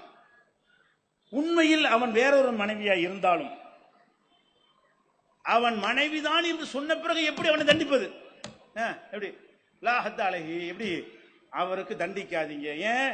மனைவின்னு சொல்லிட்டார்ல, அதற்கு எந்த ஆதாரமும் எகாமத்தில் பையினா ஆதாரத்தை கேட்கக்கூடாது. மனைவிங்கிறடா என்னடா ஆதாரம் கேட்கக்கூடாது, சொல்லிட்டான்ல விடு. இப்ப விபச்சாரம் குறையுமா கூடுமா? மாற்று 50 பேரும் சொல்லுங்க ஹனபி மதுஹப்ல சேர்ந்துக்கிட்டு, ஹனபி மதுஹப்ல சேர்ந்துக்கிட்டு மாற்ற வேண்டியது. இன்னொருத்த பொண்டாட்டி இருந்தாலும் பரவாயில்லைங்க, அதையும் சொல்றாங்க. காலத்து சௌஜத்தனில் கைரி, அவள் அடுத்தவனுடைய மனைவியா இருந்தாலும் பரவாயில்லை. நீ பொண்டாட்டின்னு சொல்லிட்ட பிறகு எப்படி எப்படி அடிக்கிறது? மனைவின்னு சொல்லிட்டானா இல்லையா? இதெல்லாம் சட்டமா? இதுக்கு வெக்கப்படுங்கள் உலமாக்களே, மார்க்க அறிஞர்களே. உங்களுடைய ஹனபி மதுஹபுடைய துருல் முக்தார், ஹிதாயா புக் எல்லாம் படித்து வெக்கப்படுங்கள். இதை எப்படி நம்ம மார்க்கமே நமக்கு சொல்லி தந்தார்கள்? நாங்கெல்லாம் எப்படி திருந்தணும்? நாங்களும் அதை தானே படித்தோம். நாங்கள் சவுதி அரேபியாவில் படிச்சுட்டு வந்தோம். இதெல்லாம் உங்களுக்கு சொல்லிட்டு இருக்கிறோம். பார்க்கும்போது அது அருவருப்பா இருக்கிறது, சிந்திக்கிறோம். இது எப்படிடா இது அல்லாஹ்வுடைய மார்க்கத்தில் எப்படி இருக்கும்? குர்ஆனுக்கு மாத்தமா இருக்கு, நபிக்கு மாத்தமா இருக்கிறது. எந்த அளவுக்கு என்றால், நாங்கள் ஓதுகிற காலத்துலங்க 2 விஷயம் சொல்றோம், உங்களுக்கு விளங்கிக்கிறங்க. மதரசாவுல எப்படி இந்த ஆலிம்களாக எங்களை எல்லாம் உருவாக்கினார்கள் 2 விஷயம் சொல்றேன்.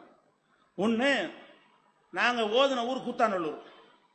அந்த ஊர்ல என்ன செய்வாங்கன்னா, யாராவது இறந்து போயிட்டாங்கன்னு சொன்னா பள்ளிவாசல்ல சொல்லுவாங்க. பள்ளிவாசல்ல சங்கு வச்சிருப்பாங்க, சங்கு அடிப்பாங்க.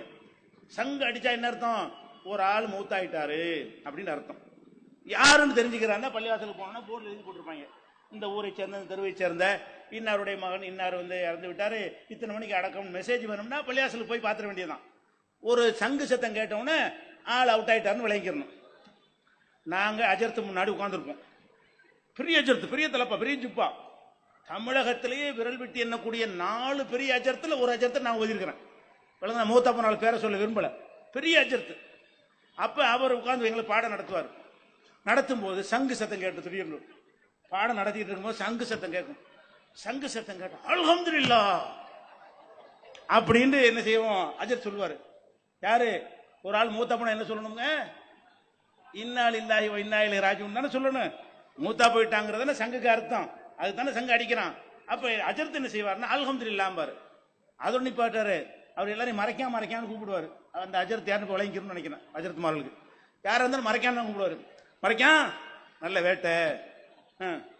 ஒருத்தன் இறந்திருக்கிறான், அதை வேட்டேன்னு எங்களுக்கு சொல்லி தந்தார்களே, ஆனால் எப்படி எங்களுக்கு இறையச்சம் வரும்? அப்பதான் வெறுக்க ஆரம்பிச்சோம். இது வியாபாரம் ஏமாத்துறாங்க. மார்க்கம் என்கிற பெயர்ல குரானை விட்டு நம்மளை அப்புறப்படுத்தி, ஹதீஸை விட்டு அப்புறப்படுத்தி நம்ம நரகத்தில் கொண்டே தள்ளுவதற்காக வேண்டி இவர்கள் இந்த மாதிரி வேலையை செய்திருக்கிறார்கள் எண்ணம் அப்பதான் எங்களுக்கு வருகிறது. அப்ப மறைக்காம வேட்டேன்னு ஒரு அஜர் சொல்லா இன்னாலில்லாஹி சொல்லுடான்னு சொல்லி எங்களை அடித்து திருத்த வேண்டியவர் என்ன செய்யறாரு? அல்ஹம்துலில்லாஹ்னு சொல்லி அவரும் சேர்ந்தவங்களோட சிரிக்கிறார் என்று சொன்னால், ஒரு மூமினுடைய மரணம் ஒரு சின்ன ஒரு கவலையை கூட, பாதிப்பை கூட எங்களுக்கு கற்றுத்தந்த ஆசானுக்கு ஏற்படுத்தவில்லை என்று சொன்னால் அதன் மீது எங்களுக்கு எப்படி பக்தி வரும்? அதனால ஓதி முடிச்சவன வியாபாரத்துக்கு ஓடி போயிட்டோம். ஓதி முடிச்சவன இதே சேலத்துல CK ஹாஜி முகமது ஹனீஃப்னு ஜவுளி கட்டில நான் மூட்டதுக்கு வேலை பார்த்திருக்கேன். ஓதி முடிச்சுட்டு இதே செவ்வாப்பேட்டையில அந்த மலர் எனக்கு ஓதி முடித்த ஆலிமா ஆன பிறகு கூட இவன் ஏமாத்துறாங்க, இது போகக்கூடாது என்று சொல்லி இந்த சேலத்தில் இளம்பெற சிறுபுற ஓதி முடிச்ச பருவத்தில் இங்க நான் வேலை பார்த்திருக்கிறேன். அந்த கடை இருக்கா இல்லைன்னு எனக்கு தெரியல. அப்ப இருக்கா அந்த CK ஹாஜி முகமது ஹனீஃப்னு ஹோல்சேல் கடை, பெரிய ஜவுளி கடை சேலத்தாக யார் இருக்கீங்க? சரி. அப்ப அந்த மாதிரியான அளவுக்கு நாங்கள் தள்ளப்பட்டது காரணம் என்ன? இது இறையச்சம் இல்லாமல் உருவாக்குறார்கள். நம்மளை இறையச்சம் இல்லாம ஒரு மார்க்கத்தை ஒரு வியாபாரமா உருவாக்குறார்கள். இது ஒரு சம்பவம். அதே அஜர்த் என்ன செய்வார்னா, பாடம் நடத்தும் போது நூல் முடிஞ்சுக்கிட்டே தான் பாடம் நடத்துவார். நிறைய ஆர்டர் வந்திருக்கும் அவருக்கு. பேய் பிசாசு பில்லின்னு ஆர்டர் பண்ணியிருப்பாங்க. நூல் முடிஞ்சுக்கிட்டு தட்டில் எழுதிக்கிட்டு தான் பாடம் நடத்திக்கிட்டே இருப்பார். நல்ல யாவும் சக்தி உள்ளவர். நூலை முடியவும் செய்வார், பாடம் நடத்திக்கிட்டு இருப்பார். நல்ல திறமையெல்லாம் இருக்கும். அப்ப பாடத்துல வரும் மண் தல்லக தமீமத்தன் ஃபகத் அஷ்ரக. அஜர்த் ஓதி தருவாரு. யார் தாயத்தை தொங்க விட்டானோ அவன் அல்லாஹ்வுக்கு இணை கற்பித்து விட்டான். மிஸ்காத்துங்கிற கிதாபுல வரும். அது அஜர்த் எங்களுக்கு சொல்லுவார். அஜர்த் அதானே நீங்க பண்றீங்க? நான் கேட்டேன், நான் தெரியாதனமா தாயத்து போட்டா ஷிர்க்குன்னு படிச்சு தர்றீங்களே, ரசூலுல்லாஹ் சொன்னாங்கிறீங்க, நீங்க அதை முடிச்சு போட்டுக்கிட்டு தானே எனக்கு ஓதி தர்றீங்கன்னு கேட்டுவிட்டேன். அந்த மிஸ்காத்து கிதாபை தூக்கி என் மேல எரிஞ்சு, அந்த ஹதீஸ் கிதாபை இந்த கேள்வி கேட்டதுக்காக வேண்டி இன்னைக்கு பசுமரத்தாடியா பதிஞ்சிருக்கிறது மூஞ்சல் எரிஞ்சு, அட்டை உனக்கு கல்யாணம் பண்ணி புள்ள குட்டி இருந்தா உனக்கு தெரியும்டான்ட்டாரு. மேட்ரு நீ சிங்கிள் மேன், உனக்கு காசு தேவையில்லை, எனக்கு நான் புள்ள குட்டி கொம்பரெல்லாம் வச்சுட்டு இருக்கிறேன், சம்பாதிக்கணும், நான் என்ன பண்றது? அப்ப இது மார்க்கம் எதுக்கு உள்ளது? இது கதை இல்ல, கற்பனை இல்ல, நிஜமாக என் வாழ்க்கையில் கூத்தானூரில் நடந்த சம்பவங்கள். இவர்களை எல்லாம் பார்த்து விட்டு தான் நினைச்சேன், ஆகா இது உங்க மார்க்கத்தை மறைக்கிறாங்க. அப்புறம் வியாபாரத்துக்கு போய் பல விதமான எல்லா விதமான வியாபாரம் நான் பண்ணிட்டோம். வழங்குதா? நாங்க தூக்காத மூட்டை கிடையாது, சைக்கிள் லோடு அடிச்சிருக்கிறோம், 200 கிலோ லோடு அடிப்போம். அது பரவாயில்ல, சந்தோஷமா இருந்துச்சு எங்களுக்கு. 200 கிலோ சைக்கிள்ல வச்சு மிதிச்சுட்டு போவது எங்களுக்கு இன்பமாக இருந்தது. இந்த மாதிரி பொய்யான மார்க்கத்தை சொல்வது அருவருப்பாக இருந்தது. இப்படி எல்லாம் போய் எல்லா விதமானது பண்ணி ஒரு அஜர்த்து இழுத்து கொண்டாந்து விட்டுட்டாருன்னு வைங்களேன். இல்லாட்டி எப்படி போயிட்டு போய் நாங்கள் வியாபாரியா போயிருப்போம். அப்ப நாங்கள் குரான் ஹதீஸை நாங்கள் எங்களுக்கு தெரிஞ்ச வகையில படிக்கும் பொழுதுதான், ஆஹா குரானுக்கும் இந்த மதஹபுக்கு மார்க்கத்துக்கு சம்பந்தம் இல்லை, பொய்யா சொல்றாங்க. அல்லாஹ்வுடைய எதுக்கு இந்த மார்க்கத்தை நம்ம இருக்கிறோம்? சொர்க்கத்துக்கு போறது தானே. சொர்க்கத்துக்கு போறதுக்கு இருக்கணும். சொர்க்கத்துக்கு போறது என்ன வழியை காட்டணும்? அல்லாஹ்வுடைய வேதத்தை சொல்லி காட்ட வேண்டியதானே, நபியுடைய போதனை சொல்லி காட்ட வேண்டியதானே. அப்ப நம்ம சொர்க்கத்துக்கு போற வாசலை மறைச்சு நானும் நரகத்துக்கு போய் இவ்வளவு வரை நரகத்தில் கொண்டே தள்ளக்கூடிய வேலையை நான் செய்யணுமா? அப்ப அது மாதிரி இந்த ஓதுற காலத்திலேயே மூழுது கூப்பிடுவாங்க. மூழுதுக்கு போட்டி மார்சோட்டு நீக்கி விட்டுருவாங்க. மூழுது பாத்தியாண்டு அப்பவே எனக்கு பிடிக்காது. ஏன்? அங்க பிச்சைக்கார மாதிரி உட்கார்ந்துருக்கிறது, கை கட்டு உட்கார்ந்து இருக்கிறது, பணக்கார பள்ளிக்கு பிடிக்கவே பிடிக்காது. அதை நேரடியா சொல்றது அந்த காலத்து முதுகலும் பத்தலை. நான் இதெல்லாம் ஓத மாட்டேன்னு சொல்வதற்கு அதுக்கு நான் என்ன செய்வேன் தெரியுமா? அந்த ஓதுன அந்த 3 ஆண்டு காலமும் மூழுது போகணும்ல, பாத்தியாவது போகணும்ல, அதை தவிர்ப்பதற்காக வேண்டி இல்லை நான் கறி மீன்லாம் சாப்பிட மாட்டேன், வெஜிடேரியன் சொல்லிடுவேன். அதனாலே வெஜிடேரியன் மாதிரி 3 வருஷம் கட்டுப்படுத்திட்டு இருந்தேன். ஏன் அங்கே போனால் கறி மீன் பிரியாணி போடுவாங்க, அதை தவிர்க்கிறதுக்கு எனக்கு அன்னைக்கு தைரியம் இல்லை. அன்னைக்கு என்னது போகக்கூடாதுன்னு தெரியுது. போகக்கூடாதுக்காக வேண்டி நான் கத்தம் பாத்தியாக வரமாட்டேன்னா நீக்கி விட்டுருவாங்க. நான் நீக்கிட்டு எங்க போய் வீட்டில் போய் சேர்க்க மாட்டாங்க, சின்ன பிள்ளை தானே. அப்போ எனக்கு விருப்பம் இல்லை. அப்போ நான் என்ன பதில் சொல்லிடுவேன்? வயிற்றுக்கு சரியில்லைங்க, இல்லாட்டி நான் இப்போ சாப்பிட மாட்டேன், இந்த கறி மீன்லாம் பழக்கமே கிடையாது, எனக்கு ஒத்துக்கிறாது, இப்படியே சொல்லி இதுக்காக வேண்டிய மதரசாவில் கறி மீன் ஆக்குற அன்னைக்கு பட்னியா கிடப்பேன். ஏன்? அன்னைக்கு திண்டா கண்டுபிடிச்சிருவாங்களே. 3 வருஷ காலம் கறி மீனை திங்காம இந்த கட்டுப்பாடோட இருந்து இப்படி எல்லாம் வந்து நாங்க வெறுத்து போய் இந்த சத்தியத்தை சொல்றோம்னு சும்மா சொல்லல, இது உண்மை என்று உணர்ந்து சொல்ற காரணத்தினாலதான் நீங்க அடிச்சீங்க நாங்க சொல்றோம், வெட்டுனீங்க சொல்றோம். கொலைவெறியா தாக்குதல் பண்ணீங்களா இல்லையா? பேசிட்டு இருக்கும் மேடையில் வெட்டினாங்க, நாங்க விட்டுட்டு ஓடி போயிட்டோமா? ஏன் ஓடல? நாங்க சொல்ற உண்மை, இதுக்கு நன்மை அல்லாட்ட கிடைக்கும். இதுக்கு போய் பேசுறதுக்கு கூலி இருக்கிறோமா? யாராவது கேட்டாங்களா? நாங்கள் அஜர்த்து மறுமையில் அதில் கூப்பிட்டோம்னு சொன்னா தந்தி மணி ஆட்டில் ரூபா அனுப்புன்னு கேட்கறாங்க. அப்படி கூட்டமாங்க யாருக்கு எந்த பைசாவும் கிடையாது. நாங்க எங்க ரிஸ்க்ல அல்லாஹ் எங்களுக்கு ரிஸ்க்கை தந்திருக்கான், நாங்க உழைச்சு இன்னைக்கு சாப்பிட்டுட்டு இருக்கோம். இன்னைக்கு எங்க சொந்த உழைப்பில் தான் நாங்கள் எங்கள் வாழ்க்கையை நடத்தி கொண்டிருக்கிறோம். அதனால வந்து இந்த மதுஹப் என்பது வந்து ஒரு மூளையற்ற களிமண்ணை கொண்டவர்களால் உருவாக்கப்பட்ட சட்டத்திட்டங்கள். அதிலிருந்து விடுபட வேண்டும். எந்த ஒரு பிரச்சனையா இருந்தாலும், எந்த அஜர்த்து சொன்னாலும், நாங்களே சொன்னாலும், தௌஹீத் ஜமாத்தை சொன்னாலும், குர்ஆன் ஆதாரத்தை காட்டினா நீங்க ஏத்துக்கணும். நாங்க இஷ்டத்து சொன்னா ஏத்துக்க கூடாது.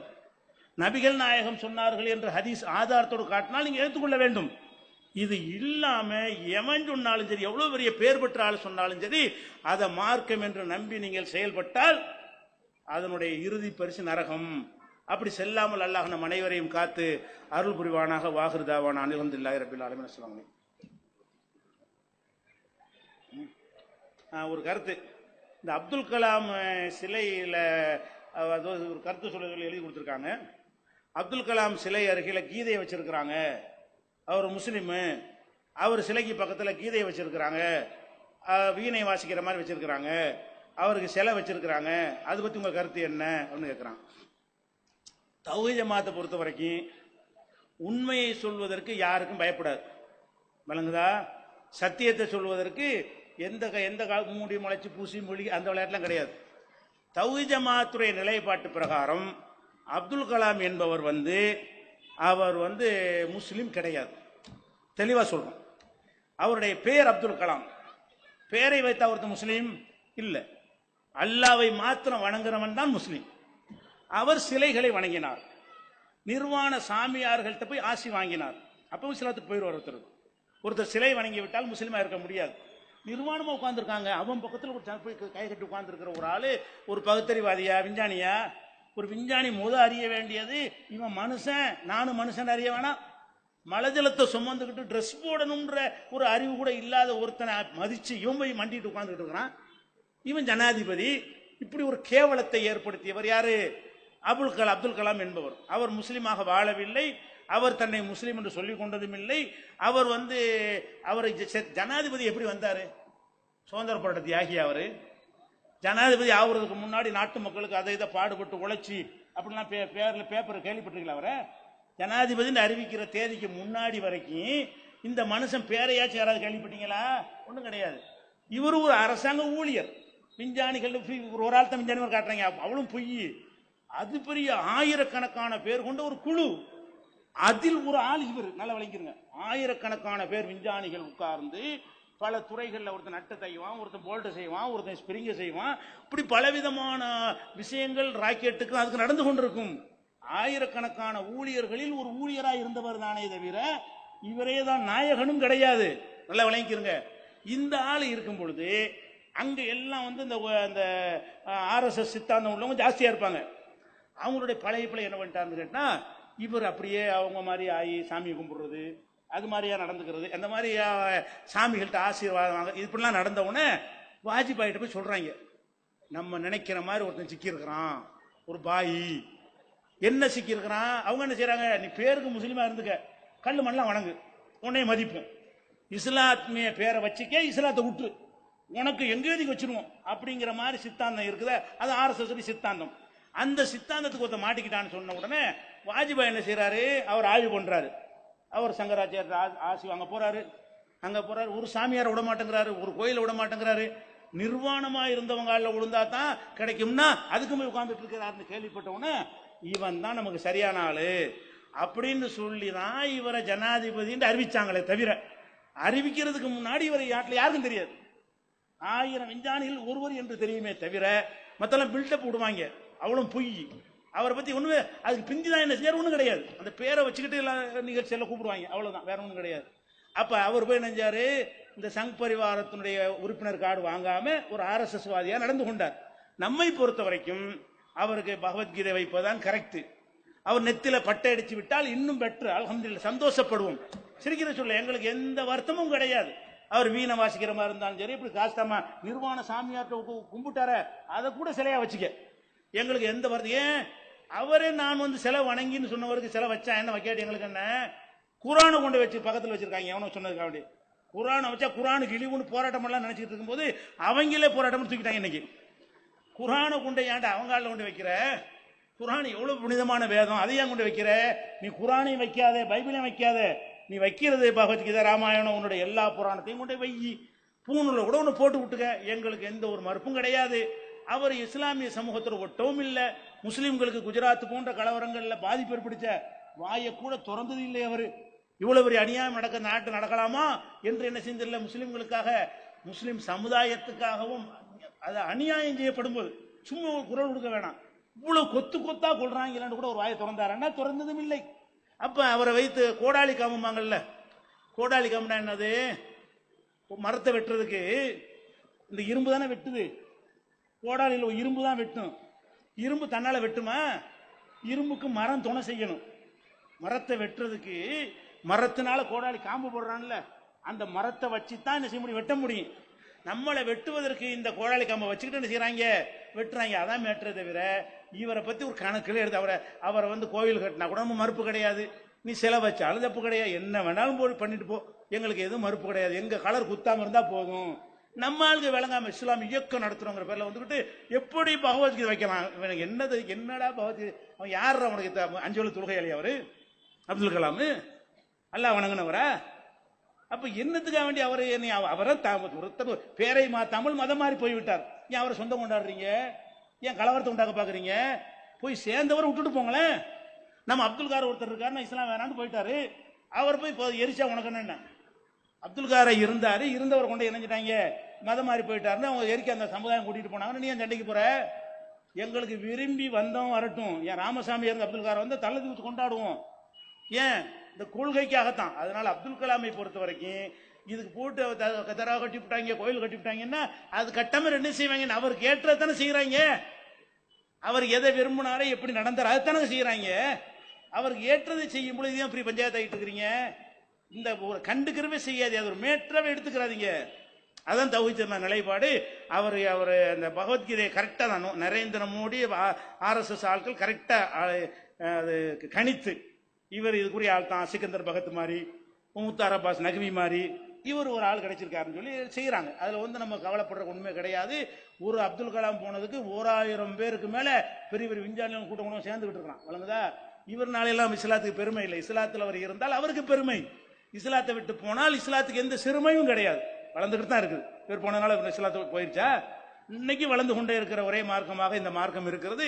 இந்த மார்க்கம் அவருடைய கொள்கையினாலையும் கோட்பாட்டினாலையும் சித்தாந்தத்தினாலையும் பெருமை பெற்றிருக்கே தவிர ஆட்களை கொண்டு அல்ல என்பதுதான் தௌஹீத் ஜமாத் கருத்து. அஸ்ஸலாமு அலைக்கும்.